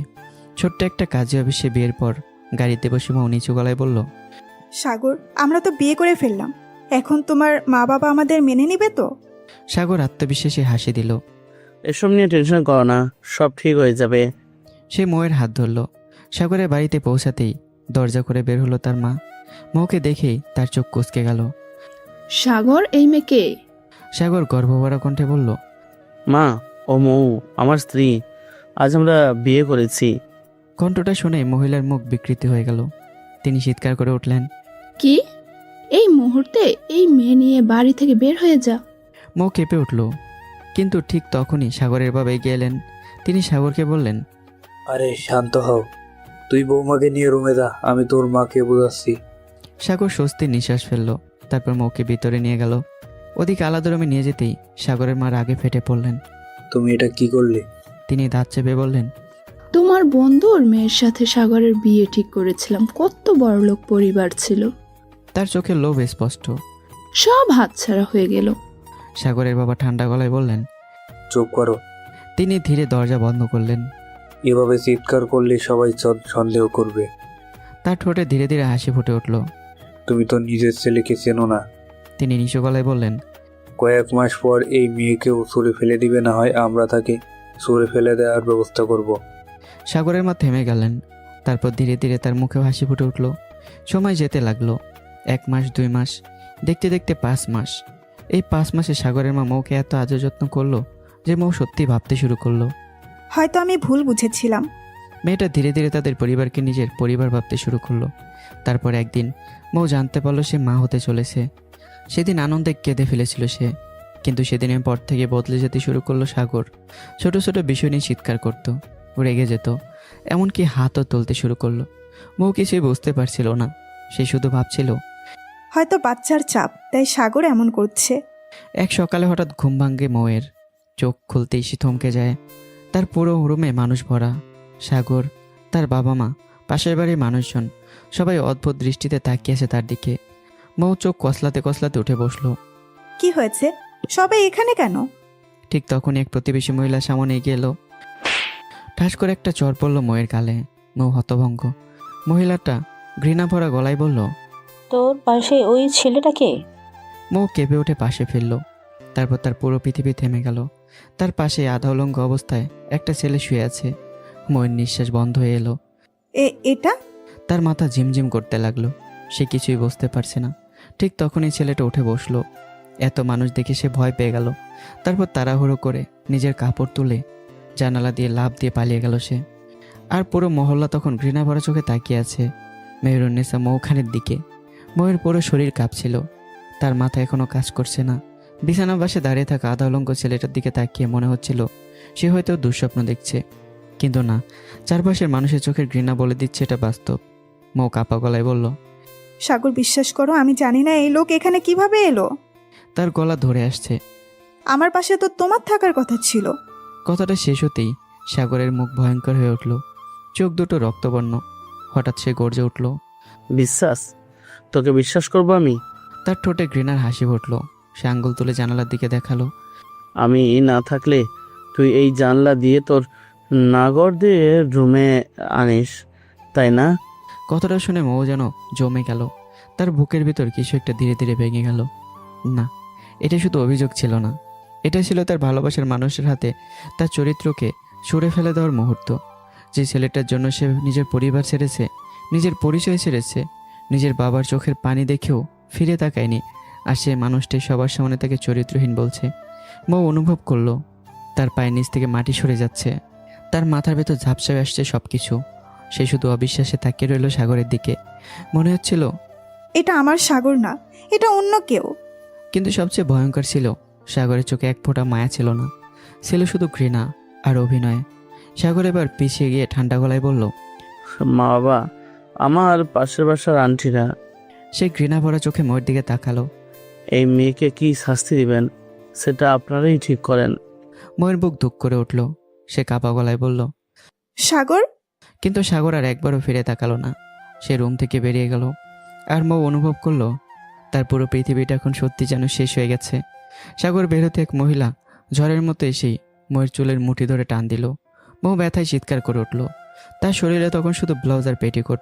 ঘুম থেকে ওঠার পর আর কিছু পরারই সুযোগ পায়নি। মহিলাটা টানতে টানতে তাকে বাইরে নিয়ে গেল। পুরো মহলার সামনে ধাক্কা মেরে ফেলে দিল মাটিতে। চারপাশে তখন অসংখ্য মানুষ, সবার চোখে ঘৃণা, অবজ্ঞা, নোংরা কৌতূহল। সাগরের মা সামনে এসে নাটকীয় গলায় বলল, দেখেন সবাই, আমার ছেলের চরিত্রহীন বউ। স্বামী রাতে বাইরে থাকলে নিজের নাগরকে জানালা দিয়ে রুমে নিয়ে আসে। তিনি আঙ্গুল তুলে মৌকে দেখালেন। তার কণ্ঠ আরও উঁচু হলো। কথাগুলো শুনে মৌয়ের মাথা নিচু হয়ে গেল। তার মনে হচ্ছিল এই মুহূর্তে যদি মাটি ফেটে যেত তাহলে সে লুকিয়ে পড়তো। লজ্জা মানুষকে কতটা মেরে ফেলতে পারে সেদিন প্রথম বুঝেছিল মৌ। তার ইচ্ছে করছিল নিজেকে শেষ করে দিতে, কিন্তু তার কাপা হাত ধীরে ধীরে গিয়ে থামলো নিজের পেটের উপর। না, সে একা না, তার ভেতরে আছে আর একটা প্রাণ, তার সন্তান। এই একটা চিন্তায় তাকে বাঁচিয়ে রাখলো। চারপাশের মানুষ তখন থুতু ছুটছে। কেউ বলছে, ছি, এমন মেয়েকেও মানুষ বলে? কেউ আবার এগিয়ে এসে জুতো দিয়ে আঘাত করছে। মৌ দু হাতে নিজের শরীর ঢাকার চেষ্টা করছে, কিন্তু পারছে না। তার চোখ দিয়ে শুধু অনবরত পানি ঝরছে। একসময় সাগরের মা আর দুজন মহিলা তাকে মারতে মারতে পুরো এলাকার বাইরে নিয়ে যেতে লাগলো। কেউ একবারও ভাবলো না মেয়েটা গর্ভবতী। কেউ একবারও ভাবলো না তার শরীরে ব্লাউজ আর পেটিকোট ছাড়া আর কিচ্ছু নেই। মানুষ কখনো কখনো পশুর চেয়েও নিষ্ঠুর হয়ে যায়। রাস্তার মাঝখানে হঠাৎ সাগরের মা থামলো। তার চোখে তখন ভয়ঙ্কর বিদ্বেষ। সে সুযোগ বুঝে সজোরে একটা লাথি মারল মৌয়ের পেটে। মৌ বিকট চিৎকার করে উঠল। মুহূর্তেই তার শরীর কুঁকড়ে গেল। তারপর ধীরে ধীরে নিস্তেজ হয়ে মাটিতে লুটিয়ে পড়ল সে। আর তার পায়ের নিচে ছড়িয়ে পড়তে লাগলো লাল রক্ত। এবার বর্তমান। মাসুদ খান দীর্ঘ শ্বাস ফেললেন। তার চোখের কোণে জমে থাকা পানি তিনি লুকোনোর চেষ্টা করলেন। পাশে বসে থাকা আমি স্থির হয়ে গেছি। মৌ নামটা শুনে আমার বুকের ভেতর কেমন অদ্ভুত ঝাঁকুনি লাগলো। এটা আমার সেই ভার্সিটি জীবনের মৌ না তো? প্রথমে পরিচিত মনে হলেও পরে নিজেকে বোঝালাম এই নামে তো অনেক মেয়ে আছে। তবুও মেয়েটার জন্য অদ্ভুত মায়া জন্মালো আমার। ডাক্তার চশমা খুলে টেবিলে রাখলেন। তিনি গম্ভীর গলায় বললেন, আপনার মেয়ে মূলত তার সাথে হওয়া অন্যায়, অপমান, তার সন্তান হারানো ট্রামা ভুলতে পারেন না। তাকে সময় দিতে হবে আর চেষ্টা করুন ভবিষ্যতে একটা ভালো ছেলের সাথে বিয়ে দিতে। যদি বিয়ে হয়, বাচ্চা হয়, তাহলে ভালো হবে। কিছুক্ষণ থেমে আবার বললেন, পাশাপাশি ওকে আপনার কোম্পানিতে একটা গুরুত্বপূর্ণ দায়িত্ব দিন। এতে ও ধীরে ধীরে স্বাভাবিক জীবনে ফিরতে পারবে। ব্যস্ত থাকলে পুরনো কথা মনে পড়বে না। মাসুদ খান নিচু গলায় বললেন, সে কি এই কোম্পানির দায়িত্ব নিতে পারবে? ডক্টর শান্তভাবে বলল, দেখুন মাসুদ সাহেব, আপনার তো আর কোনো সন্তান নেই। ভবিষ্যতে মৌকে আপনার পুরো ব্যবসা সামলাতে হবে। মাসুদ খান ধীরে মাথা নাড়লেন। ধন্যবাদ ডাক্তার। ডক্টর চলে যাওয়ার পর মাসুদ খান এবার আমার দিকে তাকালেন। তার ঠোঁটে হালকা হাসি। তিনি আগ্রহী চোখে তাকালেন। আসো ইয়াংমান, কাল থেকে তুমি আমার সাথে কাজ করবে। দেখি তোমার মধ্যে এমন কি আছে যেটার জন্য দাদাভাই তোমাকে আমার প্রতিশ্রুতি বলেছে। Thanks sir. তারপর কিছুটা ইতস্তত করে বললাম, স্যার কিছু মনে না করলে একটা কথা জিজ্ঞাসা করতাম। মাসুদ খান ভুরু তুললেন। অবশ্যই বলো। আপনার মেয়ের সাথে যারা এসব করেছে তাদের বিরুদ্ধে কি কিছু করেননি? মাসুদ খানের চোখ মুহূর্তে কঠিন হয়ে গেল। তার কণ্ঠ ঠান্ডা। তিনি ধীরে ধীরে বললেন, সাগরের মা বাবা এখন জেলে, কিন্তু সাগর? তার চোখে ভয়ঙ্কর আগুন জ্বলে উঠল। সাগর এখনো পলাতক, পুলিশ তাকে খুঁজছে। সময় ধীরে ধীরে বদলাতে লাগলো। খান মেনশনে এখন ওর অবস্থান অনেক শক্ত। আমি নেই, আমার ভয়ঙ্কর পরিস্থিতিও নেই। নেই আমার গর্জন। পুরো বাড়িটা যেন হালকা হয়ে গেছে। ওরও ধীরে ধীরে স্বাধীন হয়ে উঠেছে। আগে যে মেয়েটা আমার সামনে পড়লে ভয় পেত, এখন সেই মেয়ে খান পরিবারের ভবিষ্যৎ ক্ষমতার কেন্দ্রবিন্দু হয়ে উঠছে। কারণ খুব শীঘ্রই সে আমার জায়গা নিতে চলেছে। অন্যদিকে দ্বিতীয় খান গ্রুপে খুব অল্প সময়ে সবার নজরে পড়ে গেছে আমি। আমার কাজের গতি, সিদ্ধান্ত নেওয়ার ক্ষমতা, ব্যক্তিত্ব সব কিছুই ছিল আলাদা। সেদিন দুপুরে এমডি কেবিনে বসে মাসুদ খান কিছু ফাইল দেখছিলেন। হঠাৎ তিনি ফাইল বন্ধ করে আমার দিকে তাকালেন। ইলহাম। জি স্যার। তোমাকে একটা প্রজেক্ট দিচ্ছি। তিনি ফাইলটা এগিয়ে দিলেন। 1000 কোটি টাকার প্রজেক্ট। কথাটা শুনে কেবিনে বসা ম্যানেজারের মুখ বদলে গেল। মাসুদ খান আবার বললেন, তুমি প্রজেক্ট হ্যান্ডেল করবে। তারপর ম্যানেজারের দিকে তাকালেন। আর আপনি ইলহামকে সাহায্য করবেন। জি স্যার। ম্যানেজার মুখে হাসিয়ে নিয়ে বলল, কিন্তু ভেতরে ভেতরে তার চোখ জ্বলে উঠছে। মাসুদ খান তখনও বলছেন, ইলহাম, তুমি নতুন, এত বড় প্রজেক্ট একা সামলানো সহজ না, ম্যানেজারের সাহায্য নিও। কিন্তু আমি শান্ত গলায় বললাম, স্যার আমি প্রজেক্ট সামলাতে পারবো, তবে আমি এখনও পুরো অফিস স্টাফদের নিয়ে একটা মিটিং করতে চাই। মাসুদ খান ভুরু তুললেন। মিটিং? কিসের মিটিং? তার চোখে আগ্রহ। আগে মিটিং ডাকুন স্যার। মাসুদ খান কয়েক সেকেন্ড আমার দিকে তাকিয়ে রইল, তারপর ধীরে ধীরে হাসলেন। কিছুক্ষণ পর অফিসের বড় কনফারেন্স রুমে সব স্টাফ উপস্থিত। সবার মাঝখানে দাঁড়িয়ে আছি। কালো শার্টের হাতা গোটানো, চোখ দুটো অস্বাভাবিক শান্ত, কিন্তু সেই শান্তির ভেতরেই লুকিয়ে আছে ভয়ঙ্কর কর্তৃত্ব। রুমের একপাশে বসে আছে মাসুদ খান, আগ্রহ নিয়ে তাকিয়ে আছেন আমার দিকে। অন্যদিকে ম্যানেজার ঠোঁটে মুচকি হাসি ঝুলিয়ে বসে আছেন। তার পাশেই চামচা আতিক ফিসফিস করে বলল, ম্যানেজার স্যার, এই ব্যাপারটা প্রথম মিটিংয়েই শেষ। আর এখন সরাসরি 1000 কোটি টাকার প্রজেক্ট, দেখো। ঠিক তখনই আমি বলতে শুরু করলাম, হ্যালো এভরিওয়ান। আমার কণ্ঠ খুব জোরে না, তবুও পুরো রুম নিস্তব্ধ হয়ে গেল। আশা করি সবাই ভালো আছেন। আমাদের এমডি স্যার আমাকে 1000 কোটি টাকার একটা প্রজেক্ট দিয়েছেন। কথাটা শুনে সবাই নড়ে চড়ে বসলো। এত বড় প্রজেক্ট সাধারণত সিনিয়রও পায় না। আর ভাবলো এই নতুন ছেলে সরাসরি পেয়ে গেছে। তখন আমি আবার বললাম, এই প্রজেক্টে আপনাদের সহযোগিতা আমার প্রয়োজন। ম্যানেজারের ঠোঁটে ব্যঙ্গর হাসি ফুটল, কিন্তু পর মুহূর্তেই আমি বললাম, সেই সহযোগিতা হচ্ছে আপনারা সবাই নিজের কাজ সততার সাথে করবেন। পুরো রুম চুপ। প্রজেক্টের টেন্ডার জমা দেওয়ার আগে কোম্পানির কোনো তথ্য ভুলেও বাইরে লিক হওয়া যাবে না। টেন্ডার আমি নিজের হাতে জমা দেব। এমনকি টেন্ডারে কী আছে সেটা আমি ছাড়া আমাদের এমডি স্যারও জানবেন না। মুহূর্তেই পুরো কনফারেন্স রুম নিস্তব্ধ হয়ে গেল। ম্যানেজারের ঠোঁটের হাসি মিলিয়ে গেল। আতিক হতভঙ্গ চোখে তাকিয়ে আছে, কারণ এটা কোনো সাধারণ কর্মচারীর কথা না। এটা ছিল একজন জন্মগত সিইওর কথা, একজন শাসকের কথা। আর মাসুদ খান, তিনি চেয়ারে হেলান দিয়ে স্থির হয়ে গেলেন। তার বুকের ভেতর হঠাৎ অদ্ভুত অনুভূতি জন্মালো।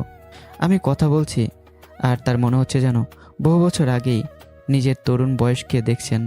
ঠিক তখনই আতিক দাঁড়িয়ে গেল, তার চোখে বিদ্রুপ। স্যার, সে কৃত্রিম ভদ্রতায় বলল, আপনি সব কিছু গোপন রাখবেন ঠিক আছে, কিন্তু আপনি যে দুর্নীতি করবেন না তার গ্যারান্টি কি? কথাটা শুনে পুরো রুম টান টান উত্তেজনায় পড়ে গেল। সবাই আমার দিকে তাকালো। পরের মুহূর্তেই আমি দুহাত মুঠো করে টেবিলের উপর এমন জোরে আঘাত করলাম যে পুরো হলরুম কেঁপে উঠল। কয়েকজন স্টাফ পর্যন্ত চমকে উঠল। তারপর আমি বললাম, স্টপ মিন্স স্টপ। আমার চোখ মুহূর্তে ভয়ঙ্কর লাল হয়ে উঠেছে। পুরো রুম নিঃশ্বাস বন্ধ হয়ে তাকিয়ে আছে। আমি ধীরে ধীরে সামনে ঝুঁকলাম। এই মিটিং আমি ডেকেছি, তাই এখানে আপনারা শুনবেন, আমি বলবো। আতিকের গলা শুকিয়ে গেল। আমি এবার পুরো রুমে চোখ বোলালাম। কে দুর্নীতি করছে আর করছে না সেটা আমি আর এমডি স্যার দেখব, আপনারা না। তারপর ভয়ঙ্কর ঠান্ডা গলায় আবারও বললাম, আর আমি যদি কারো কাজে গাফিলতি দেখি তাহলে তাকে ফায়ার করতে আমি দ্বিতীয়বার ভাববো না। পুরো রুম নিস্তব্ধ, কারো সাহস নেই কথা বলার। স্টাফদের বুক কাঁপছে, ম্যানেজারের কপালে ঘাম জমছে। আর মাসুদ খান, তিনি স্থির চোখে তাকিয়েছেন আমার দিকে। তার শরীরে সত্যিই কাঁটা দিয়ে উঠছে, কারণ এই ছেলেটা শুধু অফিস চালাতে জানে না, সে মানুষকে নিয়ন্ত্রণ করতেও জানে। আর এই ক্ষমতা জন্মগত ক্ষমতা। কনফারেন্স রুম এখনও নিস্তব্ধ, এমন নিস্তবতা যেখানে মানুষের নিঃশ্বাসের শব্দ পর্যন্ত শোনা যাচ্ছে। আমার শেষ কথাটা যেন এখনও দেয়ালে দেয়ালে ধাক্কা খেয়ে ফিরে আসছে। গুলি থেকে বের হওয়া বুলেট যেমন আর ফেরত আসে না, তেমনি আমার মুখ থেকে বের হওয়া কোনো কথাও আর ব্যর্থ হয় না। কথাগুলো বলার সময় আমার কণ্ঠে কোনো চিৎকার ছিল না, ছিল ভয়ঙ্কর আত্মবিশ্বাস। আর সেই আত্মবিশ্বাসে পুরো রুমের মানুষকে স্তব্ধ করে দিয়েছে। সবাই তাকিয়েছে আমার দিকে, আর কেউ আমাকে সাধারণ কোনো কর্মচারী ভাবতে পারছে না, কারণ আমার দাঁড়িয়ে থাকার ভঙ্গি, কথা বলার ধরন, মানুষকে নিয়ন্ত্রণ করার ক্ষমতা, সব কিছুতে এমন এক রাজকীয় কর্তৃত্ব আছে যেটা জন্মগত না হলে আসে না। মাসুদ খান চুপচাপ বসে আছেন, তার চোখে স্পষ্ট বিস্ময়ে। না, এটা শুধু বিস্ময় না, এটা যেন বহু বছর আগের কোনো হারিয়ে যাওয়া স্মৃতির মুখোমুখি হওয়ার অনুভূতি। তিনি স্থির দৃষ্টিতে তাকিয়ে রইলেন আমার দিকে। তার বুকের ভেতরে অদ্ভুত এক ধাক্কা লাগছে। এই ছেলেটা কথা বলার ধরন, মানুষের মনে ভয় ঢুকিয়ে দেওয়ার ক্ষমতা, সেই চাপা গর্জন আর চোখের ভেতর আগুন। তার ঠোঁট ধীরে ধীরে ফাঁক হয়ে গেল। এই যেন আমার 25 বছর আগের প্রতিচ্ছবি। একটা সময় ছিল যখন পুরো ব্যবসায়িক জগৎ মাসুদ খানকে ভয় পেত। তার এক সিদ্ধান্তে বাজার কেঁপে উঠত, তার সামনে মাথা নিচু করে কথা বলতো মানুষ। আর আজ বহু বছর পর তিনি আরেকজনকে দেখলেন যার মধ্যে সে একই আগুন জ্বলছে। অন্যদিকে ম্যানেজারের মুখের রং উধাও, তার বুকের ভেতর হঠাৎ চাপা ভয় জন্ম নিয়েছে, কারণ সে বুঝে গেছে এই ছেলেটাকে সাধারণভাবে হারানো যাবে না। আমি শুধু কাজ বুঝি না, আমি মানুষকেও বুঝি। আর সবচেয়ে ভয়ঙ্কর ব্যাপার হলো আমি মানুষকে নিজের নিয়ন্ত্রণে আনতে জানি। রুমের বাকি স্টাফদের অবস্থাও একই। কেউ কেউ তো সত্যি শিউরে উঠছে, কারণ কয়েক মুহূর্ত আগে যখন আমি টেবিলে আঘাত করে গর্জে উঠেছিলাম তখন তাদের মনে হয়েছিল এই মানুষটা চাইলে সত্যিই কাউকে ধ্বংস করে দিতে পারে। আমি ধীরে ধীরে ফাইল বন্ধ করলাম, তারপর সবার দিকে তাকিয়ে বললাম, আমি আপনাদের শত্রু না, আমি শুধু চাই এই কোম্পানির ক্ষতি যেন কেউ না করে। আর যদি সেটা কেউ করার চেষ্টা করে তাহলে তার জীবনের সবচেয়ে খারাপ মানুষটা আমি হব। পুরো রুম আবারও নিশ্চুপ, কেউ কথা বলার সাহস পেল না। শুধু একটাই অনুভূতি সবার মনে স্পষ্ট হয়ে গেল, নতুন কেউ এসেছে আর সে ভয়ঙ্কর। অন্যদিকে খান মেনশনে আজ অন্যরকম পরিবেশ। অনেকদিন পর অরুর মুখে নির্ভর হাসি, কারণ যে মানুষটার নাম শুনলে তার বুক কেঁপে উঠত সেই আব্রাহাম খান ইলহাম এখন এই বাড়িতে নেই।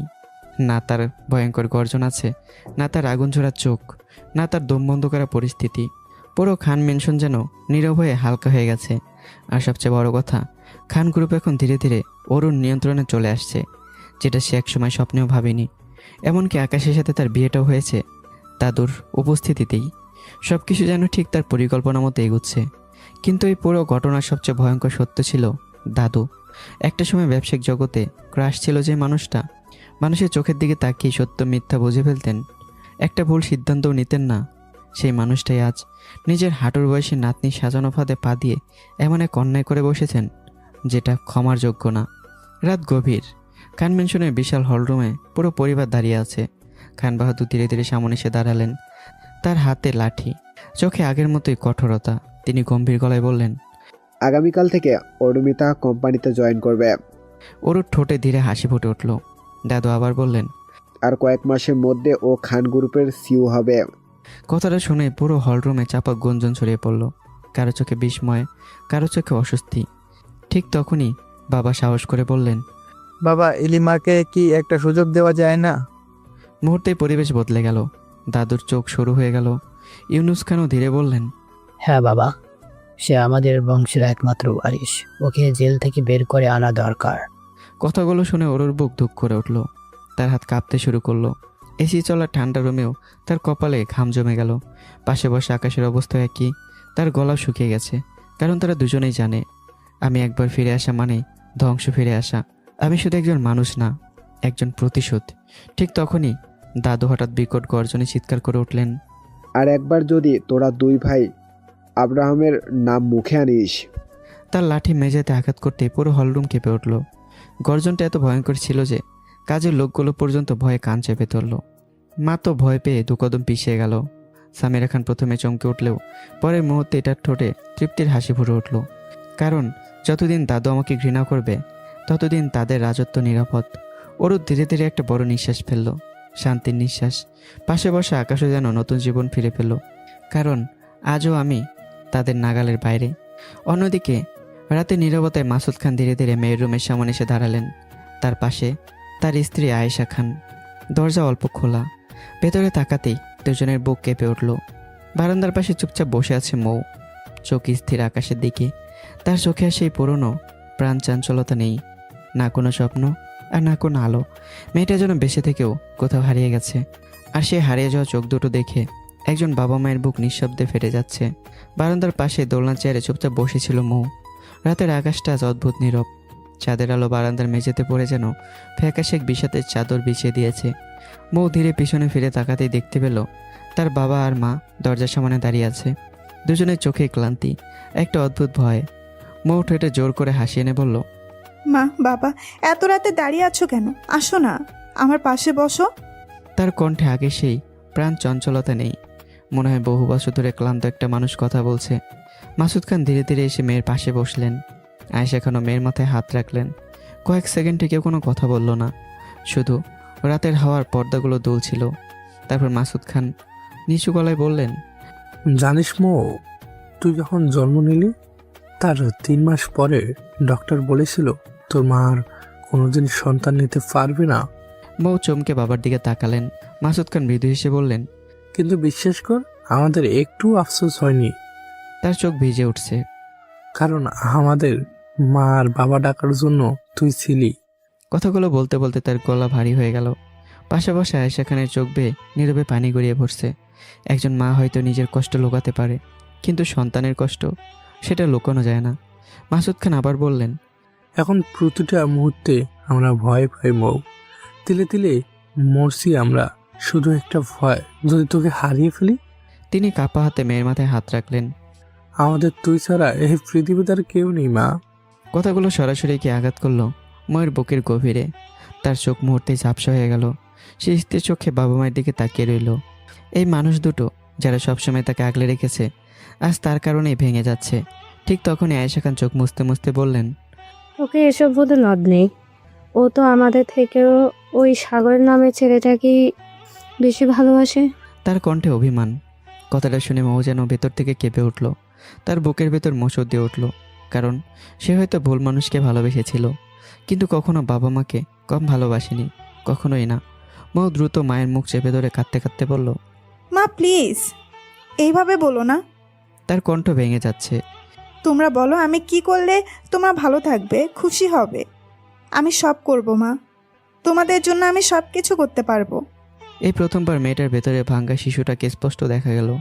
যে মেয়েটা এতদিন নিজের কষ্ট চেপে রেখেছিল, সে আজ বাবা মায়ের সামনে ভেঙে পড়ছে। মাসুদ খান মেয়ের মাথায় হাত বুলিয়ে ধীরে বললেন, আমরা শুধু আমাদের আগের মৌকে ফিরে চাই, সেই হাসি খুশি মেয়েটাকে। তিনি থামলেন, তারপর অনেক কষ্টে বললেন, আর একটা কথা বলবো মা। মৌ চোখ মুছতে মুছতে মাথা নাড়ল। মাসুদ খান গভীর নিঃশ্বাস নিয়ে বলল, তুই আবার বিয়ে কর। মৌ স্থির হয়ে গেল। তার চোখে মুহূর্তে ভয় নেমে এলো। বাবা। মাসুদ খান অসহায় দৃষ্টিতে বলে, প্লিজ না করিস না মা, আমাদের জন্য রাজি হয়ে যা। মৌ ফ্যাকাশে হাসলো। সেই হাসির ভেতরে ছিল ভয়ঙ্কর আত্ম অপমাননা। বাবা, আমার আগে বিয়ে হয়েছে, ডিভোর্স হয়েছে। তার গলা কেঁপে উঠল। আমার সন্তান আমার গর্ভেই মারা গেছে। আমার চরিত্রে দাগ লেগেছে বাবা, এসব জেনে কি আমাকে বিয়ে করবে? এই কথাটা বলতে গিয়েই ময়ের বুক ফেটে যেতে লাগলো। কারণ সমাজ একজন মেয়ের অতীত ভোলে না, তার ক্ষত ভোলে না, তার অপমানও ভোলে না। মাসুদ খান সঙ্গে সঙ্গে মেয়ের হাত শক্ত করে ধরলেন। করবে, অবশ্যই করবে, এসব নিয়ে তুই ভাবিস না, তুই শুধু হ্যাঁ বল। আয়েশা খানও কাঁদতে কাঁদতে বললেন, মো প্লিজ না করিস না, তোর আমাদের বংশ এগিয়ে নিতে হবে। তার চোখে হঠাৎ এক ফোঁটা স্বপ্ন জ্বলে উঠল। আমাদেরও তো ইচ্ছে করে নাতি নাতনি নিয়ে খেলতে। এই কথাটায় ময়ের বুকটা মোচড় দিয়ে উঠল। কারণ একসময় তারও তো স্বপ্ন ছিল নিজের সন্তানকে বুকে জড়িয়ে ধরার, কিন্তু সেই স্বপ্নটাও রক্তে ভেসে গেছে। মৌ ধীরে ধীরে চোখ মুছে নিল, তারপর ঠোঁটে কষ্টের হাসি এনে বলল, ঠিক আছে মা, তোমাদের খুশির জন্য আমি রাজি। মাসুদ খান আর আয়েশা খান একসঙ্গে মেয়ের দিকে তাকালেন। মৌ আবার বলল, তোমরা তোমাদের মতো ছেলে দেখো, আমার দেখার দরকার নেই, পছন্দ করাও না। কথাটা শুনে দুজনের মুখে বহুদিন পর একটু শান্তির ছায়া ফুটে উঠল। মাসুদ খান আবেগ চেপে রেখে বললেন, আর একটা কথা, মাসখানিকের মধ্যে তুই অফিসে জয়েন করবি, ধীরে ধীরে সব দায়িত্ব শিখতে হবে। মৌ মৃদু মাথা নাড়ল। তারপর তারা দুজন ধীরে ধীরে রুম থেকে বেরিয়ে গেলেন। দরজা বন্ধ হয়ে যেতেই পুরো রুম আবার নীরব হয়ে গেল। মৌ ধীরে ধীরে মাথা তুলে আকাশের দিকে তাকালো। তার ঠোঁটে বিষণ্ণ হাসি ফুটল। মনে মনে বলল, বাবা, আমার জীবনের এত কিছু জানার পরেও যে মানুষ আমাকে বিয়ে করবে সে আমাকে না, তোমার টাকাকেই বিয়ে করবে। আমাকে মন থেকে মেনে নিতে পারবে শুধু আমার মতো ভাঙা কোনো মানুষ। পরদিন সকালটা অনেকদিন পর অন্যরকম ছিল। মাসুদ খান আজ সত্যিই খুশি। অনেক মাস পর তার মনে হয়েছে হয়তো ভাগ্য আবার তার দিকে ফিরেও তাকাতে পারে। মৌ গত রাতে বিয়ের জন্য রাজি হয়েছে। মেয়েটা অন্তত আবার বাঁচার চেষ্টা করবে, এই চিন্তাটুকুই তার বুকের ভিতর এক অদ্ভুত শান্তি এনে দিয়েছে। সকালের রোদ কাচের দেয়াল ভেদ করে তার অফিস কেবিনে পড়ছে।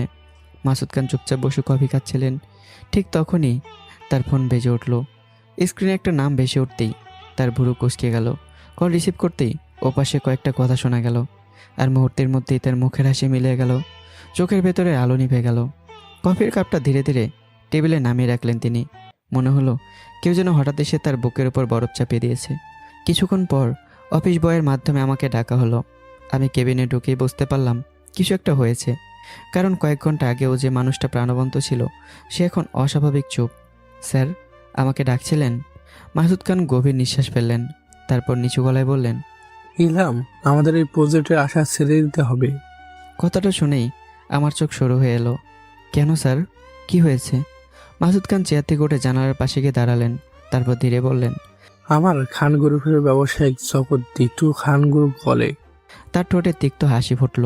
কিন্তু খান বাহাদুরের খান গ্রুপ, ওটা বাংলাদেশের নম্বর 1 টেক্সটাইল কোম্পানি। তিনি থামলেন। এটা তো আমি জানি, সমস্যাটা কোথায়? মাসুদ খান এবার ঘুরে তাকালেন। তার চোখে উদ্বেগ স্পষ্ট। আমি জানতাম এরা এই প্রজেক্টে নামবে না, কিন্তু আজ সকালে খবর পেলাম তার গলা ভারী হয়ে এলো। তাদের নতুন সিওই তৈরি করার জন্য এই প্রজেক্ট ওরাই হ্যান্ডেল করবে। আমার চোয়াল শক্ত হয়ে এলো। নতুন সিউ? মনে মনে একটা মুখ ভেসে উঠল, ওরু। আমার চোখের ভেতর মুহূর্তেই ঠান্ডা আগুন জ্বলে উঠল। কারণ ওদের টেন্ডার সিস্টেম, ওদের বিজনেস পলিসি, ওদের কাজের ধরন সব কিছু আমার নিজের হাতে তৈরি। খান গ্রুপ আজ যেখানে দাঁড়িয়ে সেখানে পৌঁছানোর প্রতিটা ধাপ আমি নিজে তৈরি করেছি। আর আজ সেই সাম্রাজ্যটাই আমার বিরুদ্ধে দাঁড়াবে। আমার ঠোঁটে ধীরে ধীরে অদ্ভুত হাসি ফুটল। আমি বললাম, স্যার, আমি কখনো আমার নিজের মানুষের সাথে প্রতিযোগিতা করার কথা ভাবি না। মাসুদ খান কপাল কুঁচকে তাকালেন। আমি আবার বললাম, আমি শুধু ভাবি আমার সামনে যে আছে তাকে কিভাবে টপকে সামনে যাওয়া যায়।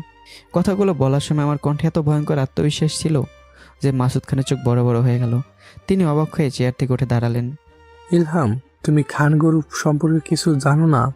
তার কণ্ঠে সতর্কতা।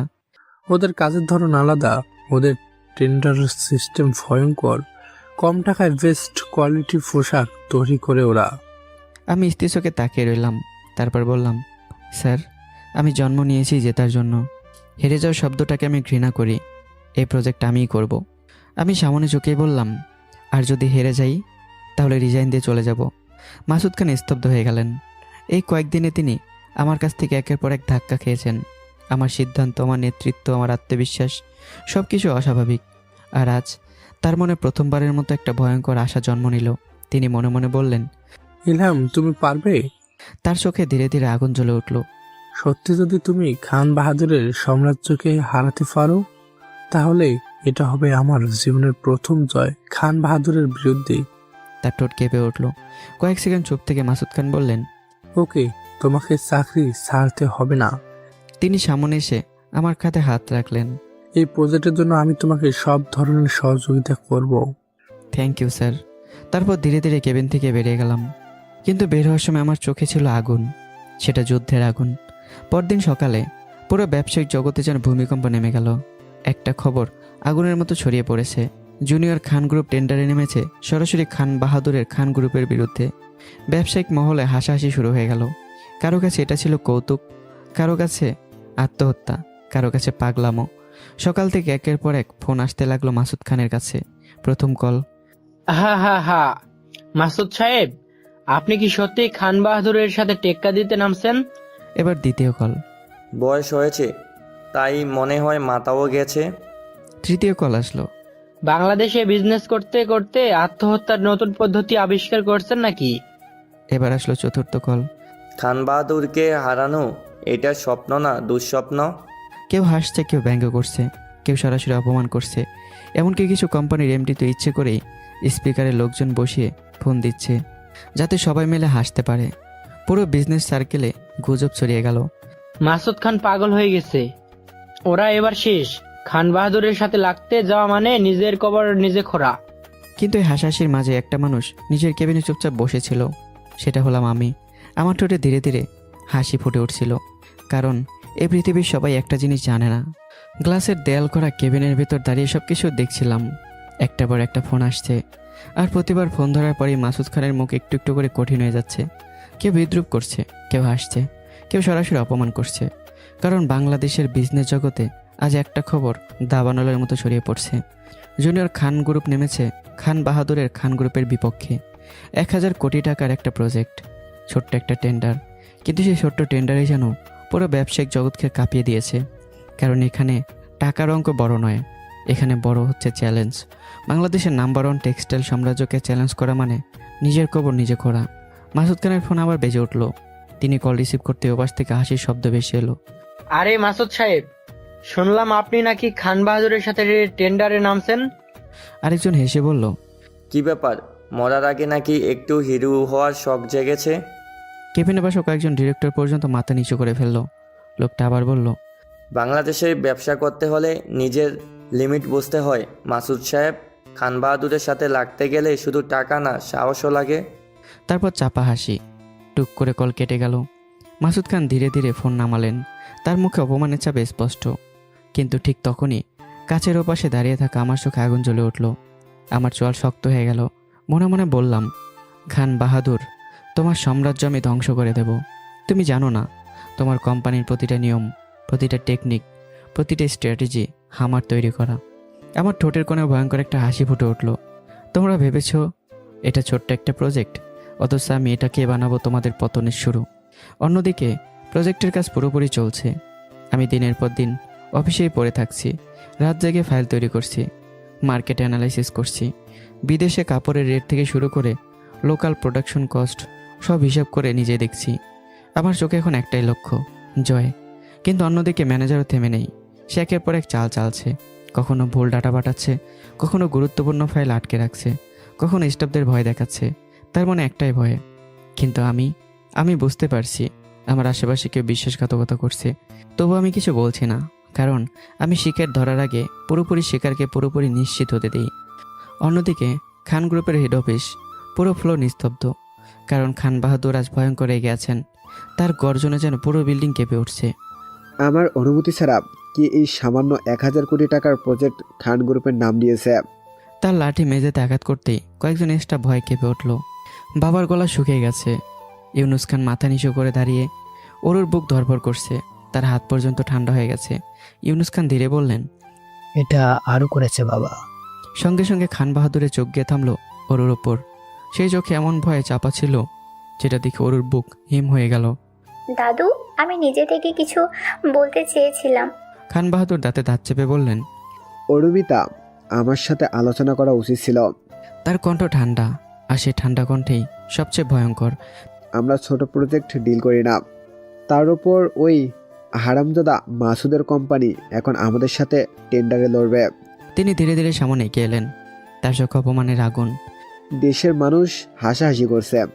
হঠাৎ তিনি গর্জে উঠলেন, যদি ভুল করে মাসুদ টেন্ডার পেয়ে যায়, তার কণ্ঠ ভারী হয়ে গেল, তাহলে পুরো বিজনেস জগতের সামনে আমার মাথা নিচু হয়ে যাবে।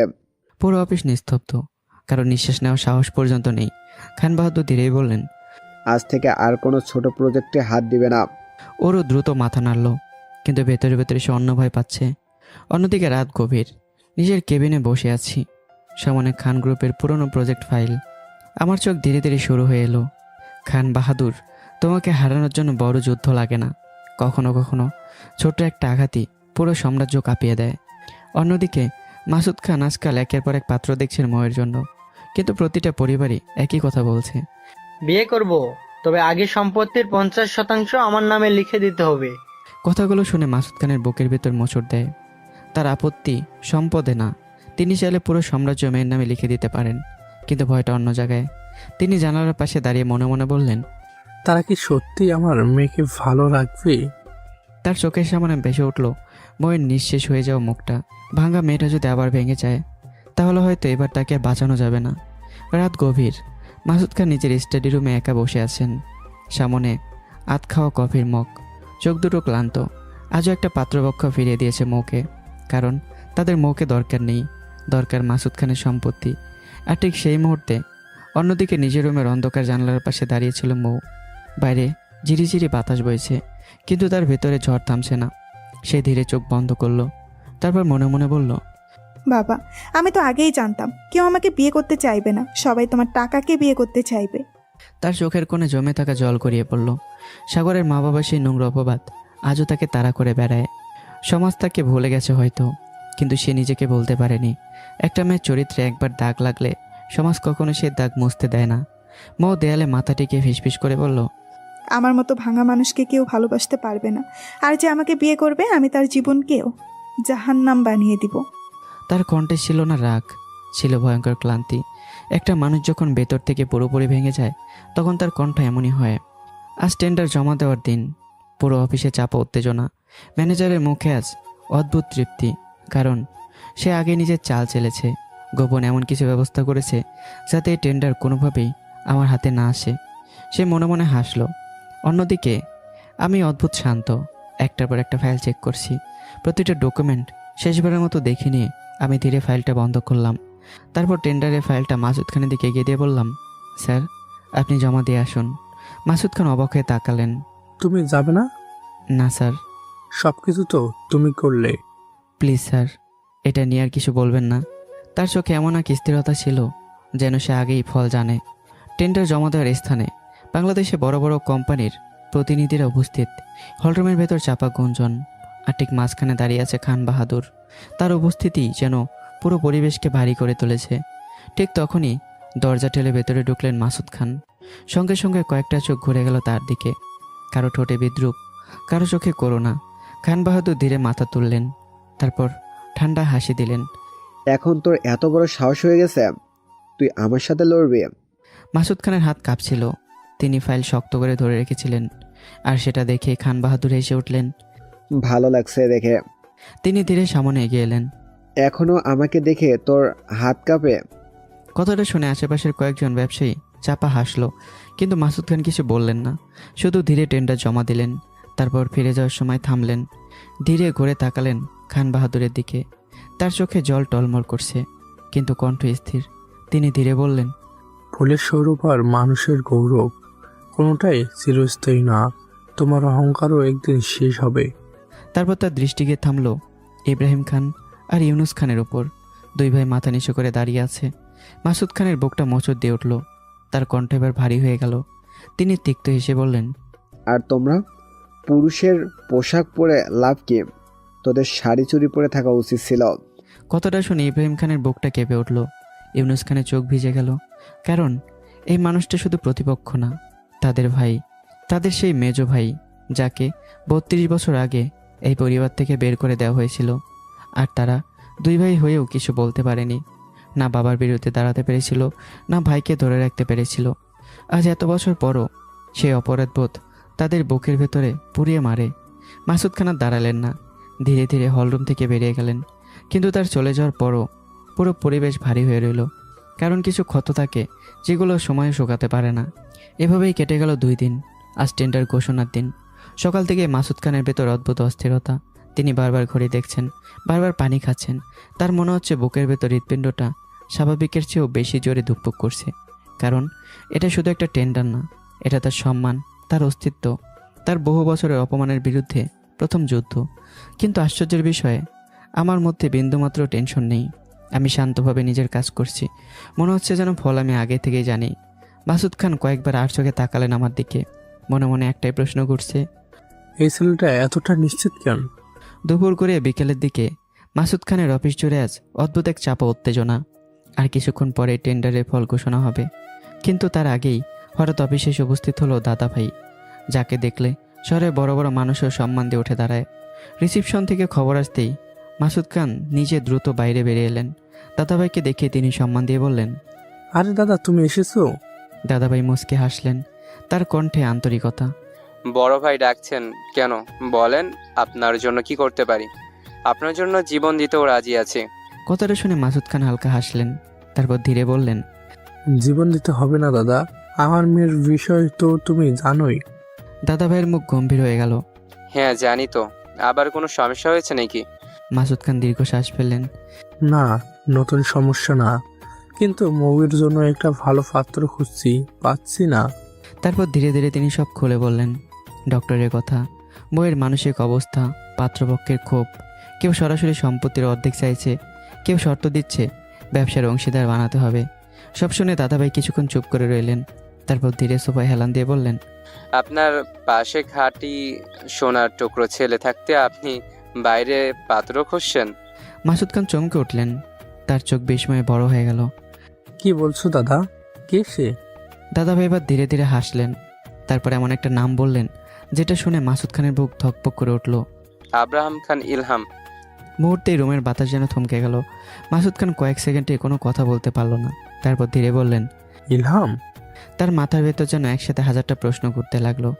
কিন্তু তার তো পরিবার নেই, পরিচয় নেই, আমি কিভাবে আমার মেয়েকে তার হাতে তুলে দিব? দাদাভাই এবার সোজা হয়ে বসলেন, তার চোখে হঠাৎ ভয়ঙ্কর গম্ভীর হয়ে উঠল। আপনি তার পরিচয় জানেন না বলেই এমন বলছেন। তিনি ধীরে ধীরে শব্দগুলো উচ্চারণ করলেন, যেদিন তার আসল পরিচয় জানবেন সেদিন খুশি হওয়ার সঙ্গে সঙ্গে আপনার পায়ের নিচ থেকে মাটিও সরে যাবে। কথাটা বলার পর পুরো রুম নিস্তব্ধ হয়ে গেল। মাসুদ খানের বুকের ভেতর কেমন যেন কেঁপে উঠল। কারণ তিনি জীবন অনেক রহস্যময় মানুষ দেখেছেন, কিন্তু একটা ছেলেকে নিয়ে কেউ এতটা আত্মবিশ্বাস নিয়ে কথা বলে না। তার মাথার ভেতর তখন শুধু একটাই প্রশ্ন, কে এই ইলহাম? তার চোখে স্পষ্ট কৌতূহল, ভয়, অদ্ভুত বিস্ময়। দাদাভাই আবার বললেন। তিনি এবার সামনে ঝুঁকে এলেন। আমি অনুরোধ করব, আমার থেকে কিংবা ইলহামের থেকে কখনো তার পরিচয় জানার চেষ্টা করবেন না। সময় হলে সব জানবেন। কিন্তু একটা কথা নিশ্চিত, এই ছেলেটা হীরা। আপনি যদি ওকে নিজের বাড়িতে রাখেন তাহলে শুধু মেয়ের ভালো মন্দ দেখার মানুষই পাবেন না, একটা ছেলেও পাবেন। কথাগুলো সরাসরি গিয়ে লাগলো মাসুদ খানের হৃদয়ে, কারণ তিনি সারা জীবন একটা ছেলের অভাব অনুভব করেছেন। তার বুকের ভেতর হঠাৎ অদ্ভুত শান্তি নেমে এলো। তিনি ধীরে বললেন, কিন্তু ইলহাম কি মৌকে বিয়ে করবে? দাদাভাই হেসেই ফেললেন। আপনার জন্য জীবন দিতেও রাজি আছি, সেখানে ইলহামকে রাজি করানো কোনো ব্যাপার না। এই বলে তিনি ফোন বের করে কাউকে কল দিলেন। কিছুক্ষণ পর দরজায় নক পড়ল। আমি ভেতরে ঢুকলাম।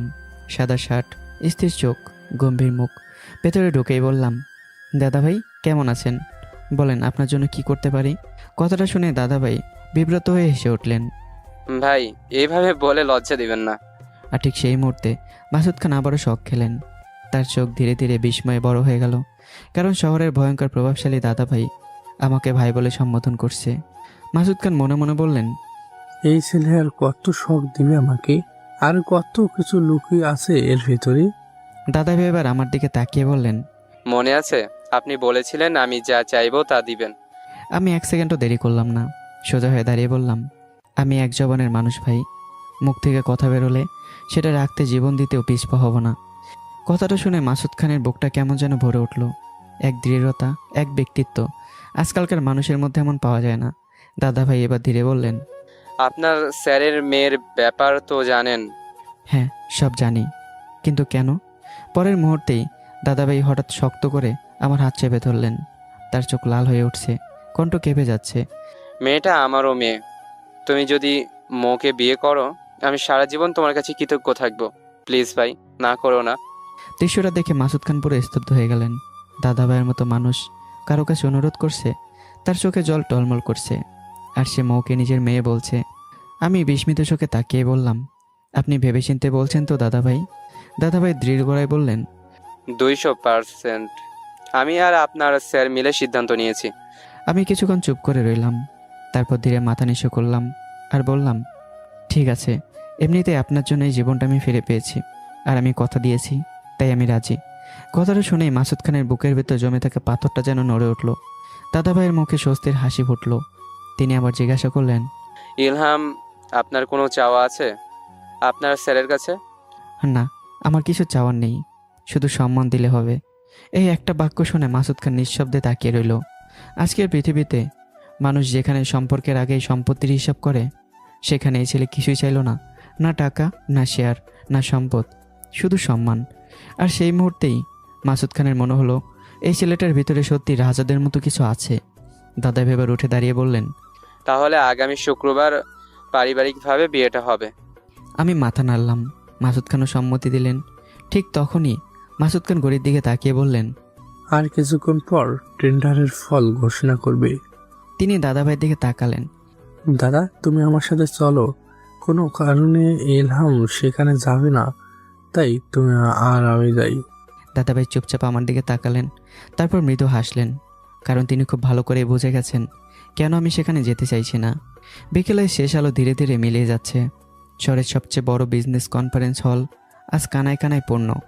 বাংলাদেশের নামকরা কোম্পানির সিইও, এমডি, বিদেশি বিনিয়োগকারী সবাই উপস্থিত, কারণ আজ ঘোষণা করা হবে সেই বহুল আলোচিত 1000 কোটি টাকার টেন্ডারের ফলাফল। হলরুমের এক পাশে বসে আছেন মাসুদ খান, তার পাশে দাদাভাই। মাসুদ খানের মুখ শান্ত দেখালেও ভেতরে ভেতরে বুক কাঁপছে, কারণ আজকের এই দিনটা শুধু একটা বিজনেস প্রজেক্টের জন্য না, এটা বহু বছরের অপমানের বিরুদ্ধে তার প্রথম যুদ্ধ। আর অন্যদিকে সামনের সারিতে বসে আছেন খান বাহাদুর। তার মুখ আগের মতোই কঠোর, কিন্তু আজ বারবার তার চোখ গিয়ে থামছে মাসুদ খানের ওপর। লালচে চোখ, দমিয়ে রাখা আগুন। মাসুদ খান বিষয়টা বুঝতে পারছেন, তবুও মাথা নিচু করে শান্ত হয়ে বসে আছেন। হাজার হলেও লোকটা তো তার বাবা। হঠাৎই হলরুম নিস্তব্ধ হয়ে গেল। বিদেশি কোম্পানির প্রধান প্রতিনিধি মাইকের সামনে এসে দাঁড়িয়েছেন। তিনি ফাইল খুলে ধীরে বললেন, লেডিস অ্যান্ড জেন্টলম্যান, এই বছরের ট্রেন্ডার মূল্যায়ন করতে গিয়ে আমরা সত্যি মুগ্ধ হয়েছি। পুরো হলরুম নীরব, সবাই অপেক্ষা করছে। লোকটা আবারও বলল, বিশেষ করে খান বাহাদুর সাহেবের কোম্পানি টেন্ডার বরাবরের মতোই অসাধারণ ছিল। খান বাহাদুরের ঠোঁটে হালকা হাসি ফুটে উঠল। লোকটা বলেই চলল, তাদের ডিজাইন, পোশাকের কোয়ালিটি আর সবচেয়ে বড় বিষয় কম দামে প্রোডাকশন, এতগুলো সবসময় আন্তর্জাতিক মানের। কথাগুলো শুনেই হলরুমে চাপা গুঞ্জন শুরু হলো, কারণ সবাই জানে খান গ্রুপ মানেই জয়। কিন্তু পরের মুহূর্তে বিদেশি প্রতিনিধি থামলো, তারপর ফাইলের আরেকটা পৃষ্ঠা উল্টে বলল, তবে এবার আমরাও আরও বড় একটা চমক দেখিয়েছি। মুহূর্তেই হলরুম নিস্তব্ধ, সবাই একে অপরের দিকে তাকাচ্ছে। প্রতিনিধি ধীরেই বলল, মিস্টার মাসুদ খানের কোম্পানি এমন একটা টেন্ডার সাবমিট করেছে যেটা সত্যি অবিশ্বাস্য। খান বাহাদুরের ভুরু কুঁচকে গেল। প্রতিনিধি এবার স্পষ্ট গলায় বলল, ডিজাইন আন্তর্জাতিক মানের, কোয়ালিটি অসাধারণ, আর প্রাইস অকল্পনীয়। সত্যি বলতে সে হেসে ফেলল। এটা ম্যাজিকের মতো। খান বাহাদুরের হাতের লাঠি মেঝেতে আঘাত করলো। তার চোখ মুহূর্তে রক্তবর্ণ হয়ে উঠল, আর পুরো হলরুম পুরোপুরি নিস্তব্ধ। বিভিন্ন কোম্পানির এমডিদের চোখে বিস্ময় হওয়ার উপক্রম। কেউ নিজের কানকে বিশ্বাস করতেই পারছে না, কারণ বাংলাদেশের বিজনেস জগতে একটা অলিখিত সত্য ছিল, খান বাহাদুর হারেন না। কিন্তু আজ সেই অসম্ভবটাই কি হতে যাচ্ছে? বিদেশি প্রতিনিধি এবার মাইকের সামনে সোজা হয়ে দাঁড়ালো, তারপর স্পষ্ট কণ্ঠে ঘোষণা করলো, এই বছরের টেন্ডার এবং প্রজেক্ট দেওয়া হচ্ছে। সে 1 সেকেন্ড থামলো, পুরো হলরুম নিঃশ্বাস বন্ধ করে তাকিয়ে আছে। সেকেন্ড খান গ্রুপকে, মিস্টার মাসুদ খানের কোম্পানিকে। 1 সেকেন্ড, 2 সেকেন্ড, 3 সেকেন্ড, পুরো হলরুম যেন জমে গেল। কারো মুখে কথা নেই, কারো চোখের পলক পড়ছে না। তারপর হঠাৎ চারদিকে বিস্ফোরণের মতো গুঞ্জন শুরু হয়ে গেল। অসম্ভব, খান বাহাদুর হেরে গেছে। এটা কিভাবে সম্ভব? মাসুদ খান খান বাহাদুরকে হারিয়েছে? অনেকের হাত থেকে ফাইল পড়ে গেল, চেয়ার থেকে প্রায় উঠে দাঁড়িয়ে গেছে। কিন্তু এমডির মুখ ফ্যাকাশ হয়ে গেছে, কারণ আজ তার ইতিহাস দেখছে। বাংলাদেশের বিজনেস সাম্রাজ্যে প্রথমবারকে প্রকাশ্যে খান বাহাদুরকে হারিয়েছে। খান বাহাদুরের শরীর আগে থরথর করে কাঁপছে, তার চোখে আগুন, চল শক্ত। আজ বহু বছর পর তিনি প্রথমবার ভেতর থেকে ধাক্কা খেলেন। তার মাথার ভেতর একটাই নাম করছে, আব্রাহাম। তিনি মনে মনে বললেন, আব্রাহাম থাকলে আজ আমাকে এই দিন দেখতে হতো না, কিন্তু সেই ছেলে আমার বংশের মুখ চুলকানিতে মেখেছে। অন্যদিকে মাসুদ খান স্থির হয়ে বসে আছেন, কিন্তু তার চোখ ভিজে উঠেছে, কারণ আজকের এই জয় শুধু ব্যবসার জয় না, এটা তার অস্তিত্বের জয়। 32 বছরের অপমানের বিরুদ্ধে প্রথম উত্তর। তিনি উঠে দাঁড়ালেন। দাদাভাই তার দিকে তাকিয়ে মুচকি হাসলেন। ঠিক তখনই পেছন থেকে বরফ শীতল কণ্ঠ ভেসে এলো, মাসুদ। পুরো হলরুম আবার চুপ হয়ে গেল। খান বাহাদুর দাঁড়িয়ে আছেন, তার চোখে আগুন জ্বলছে। তোর কোম্পানিকে আমি পথের ভিখারি বানিয়ে ছাড়ব, ধ্বংস করে দিব। কথাগুলো শুনে মাসুদ খান থামলেন না, ধীরে পিছিয়ে ফিরে তাকালেন। তার চোখে এবার ভয় নেই, বরং অদ্ভুত দৃঢ়তা। তিনি শান্ত কণ্ঠে বললেন, মনে রেখো বাবা, তোমার এই অহংকারটাই একদিন তোমাকে ধ্বংস করবে, আর আমি দাঁড়িয়ে দাঁড়িয়ে দেখব তুমি কিভাবে সব হারাও। কথাটা বলেই তিনি বেরিয়ে গেলেন, আর খান বাহাদুর স্থির হয়ে দাঁড়িয়ে রইলেন। আজ বহু বছর পর কেউ তার চোখে চোখ রেখে কথা বলেছে। গাড়িতে ওঠার পর মাসুদ খানের বুক ধুকপুক করছে। তিনি কাপা হাতে ফোন বের করে আমাকে কল দিলেন। ফোন রিসিভ করতেই আমি বলে উঠলাম, স্যার, টেন্ডার পেয়ে গেছি, এটা বলার জন্য ফোন করেছেন? মাসুদ খান যেন বিদ্যুৎ স্পৃষ্ট হয়ে গেল। তুমি কিভাবে জানলে? এটা আমার কনফিডেন্স স্যার। কথাটা শুনে মাসুদ খান কয়েক সেকেন্ড চুপ করে রইলেন, তারপর ধীরে ফোনটা নামালেন। পাশে বসা দাদাভাই দিকে তাকিয়ে বললেন, দাদা, এই ইলহাম আসলে একটা হীরা। ও সব কিছুই রাজার মতো, মনে হয় ছেলেটা জন্মগত রাজা। দাদাভাই মুচকি এসেই বললেন, তাহলে মেয়ের জামাই হিসাবে হীরা পেয়েছেন বলতে হবে। মাসুদ খান এবার সত্যিকারে হাসলেন। এটা মানতেই হবে। আর ঠিক তখন থেকেই খবরটা বাতাসের মতো পুরো দেশে ছড়িয়ে পড়ল। সেকেন্ড খান গ্রুপ টেন্ডার জিতেছে। যে কোম্পানির এমডিরা কয়েকদিন আগেও মাসুদ খানকে ফোন করে অপমান করেছিল, তারা একের পর এক ফোন দিচ্ছে। একজন উত্তেজিত গলায় বলছে, মাসুদ সাহেব, কংগ্রাচুলেশন। আরেকজন বিস্ময়ে বলছে, আপনি এটা কিভাবে করলেন? কেউ নিচু গলায় বলছে, সত্যি বলেন, কে এই ব্রেন? আপনার পিছনে কোন মানুষ কাজ করছে? কেউ আবার সরাসরি বলছে, খান বাহাদুরকে হারানোর সহজ না, আপনি আজ ইতিহাস তৈরি করছেন। মাসুদ খান ফোনের পর ফোন রিসিভ করছেন, আর প্রতিবারই তার চোখের সামনে ভেসে উঠছে একটা স্থির মুখ, একজোড়া ভয়ঙ্কর আত্মবিশ্বাসী চোখ। আব্রাহাম খান ইলহাম, যে ছেলেটা ধীরে ধীরে একটা সাম্রাজ্যের পতনের শুরু লিখছে। সন্ধ্যার পর থেকে পুরো বিজনেস জগৎ একটাই আলোচনা, সেকেন্ড খান গ্রুপ অসম্ভবকে সম্ভব করেছে। যে মানুষগুলো দুদিন আগেও মাসুদ খানকে ফোন করে বিদ্রুপ করেছিল, আজ তারা একের পর এক ফোন দিয়ে অভিনন্দন জানাচ্ছে। কংগ্রাচুলেশন মাসুদ সাহেব, সত্যি বলতেই আমরা ভাবতেই পারিনি আপনি ইতিহাস বানিয়ে ফেলেছেন। খান বাহাদুরকে হারানোর মুখের কথা না। প্রতিটা ফোনের সঙ্গে সঙ্গে মাসুদ খানের বুকের ভেতরের বহু বছরে জমে থাকা অপমান যেন একটু একটু করে ধুয়ে দিচ্ছে। কারণ মানুষের সবচেয়ে বড় কষ্ট অপমান, আর সবচেয়ে বড় শান্তি সে অপমানের জবাব দেওয়া। পাশে বসা দাদাভাই মুচকি সব দেখছিলেন, তারপর ধীরে বললেন, বেশ, তাহলে আমি শুক্রবার বিয়ের ব্যবস্থা করি, এখন আমি যাই। মাসুদ খান উঠে দাঁড়িয়ে বললেন, অবশ্যই দাদা। দাদাভাই বেরিয়ে যাওয়ার পর মাসুদ খানের এক মুহূর্ত দেরি করলেন না। তিনি সোজা অফিসে ঢুকে আমার কেবিনে এলেন। ভেতরে ঢুকতেই দেখলেন আমি শান্তভাবে কিছু ফাইল লিখছি। মাসুদ খান কয়েক সেকেন্ড স্থির হয়ে তাকিয়ে রইলেন আমার দিকে, তারপর হঠাৎ এগিয়ে এসে আমাকে শক্ত করে জড়িয়ে ধরলেন। আমি পুরোপুরি চমকে উঠলাম।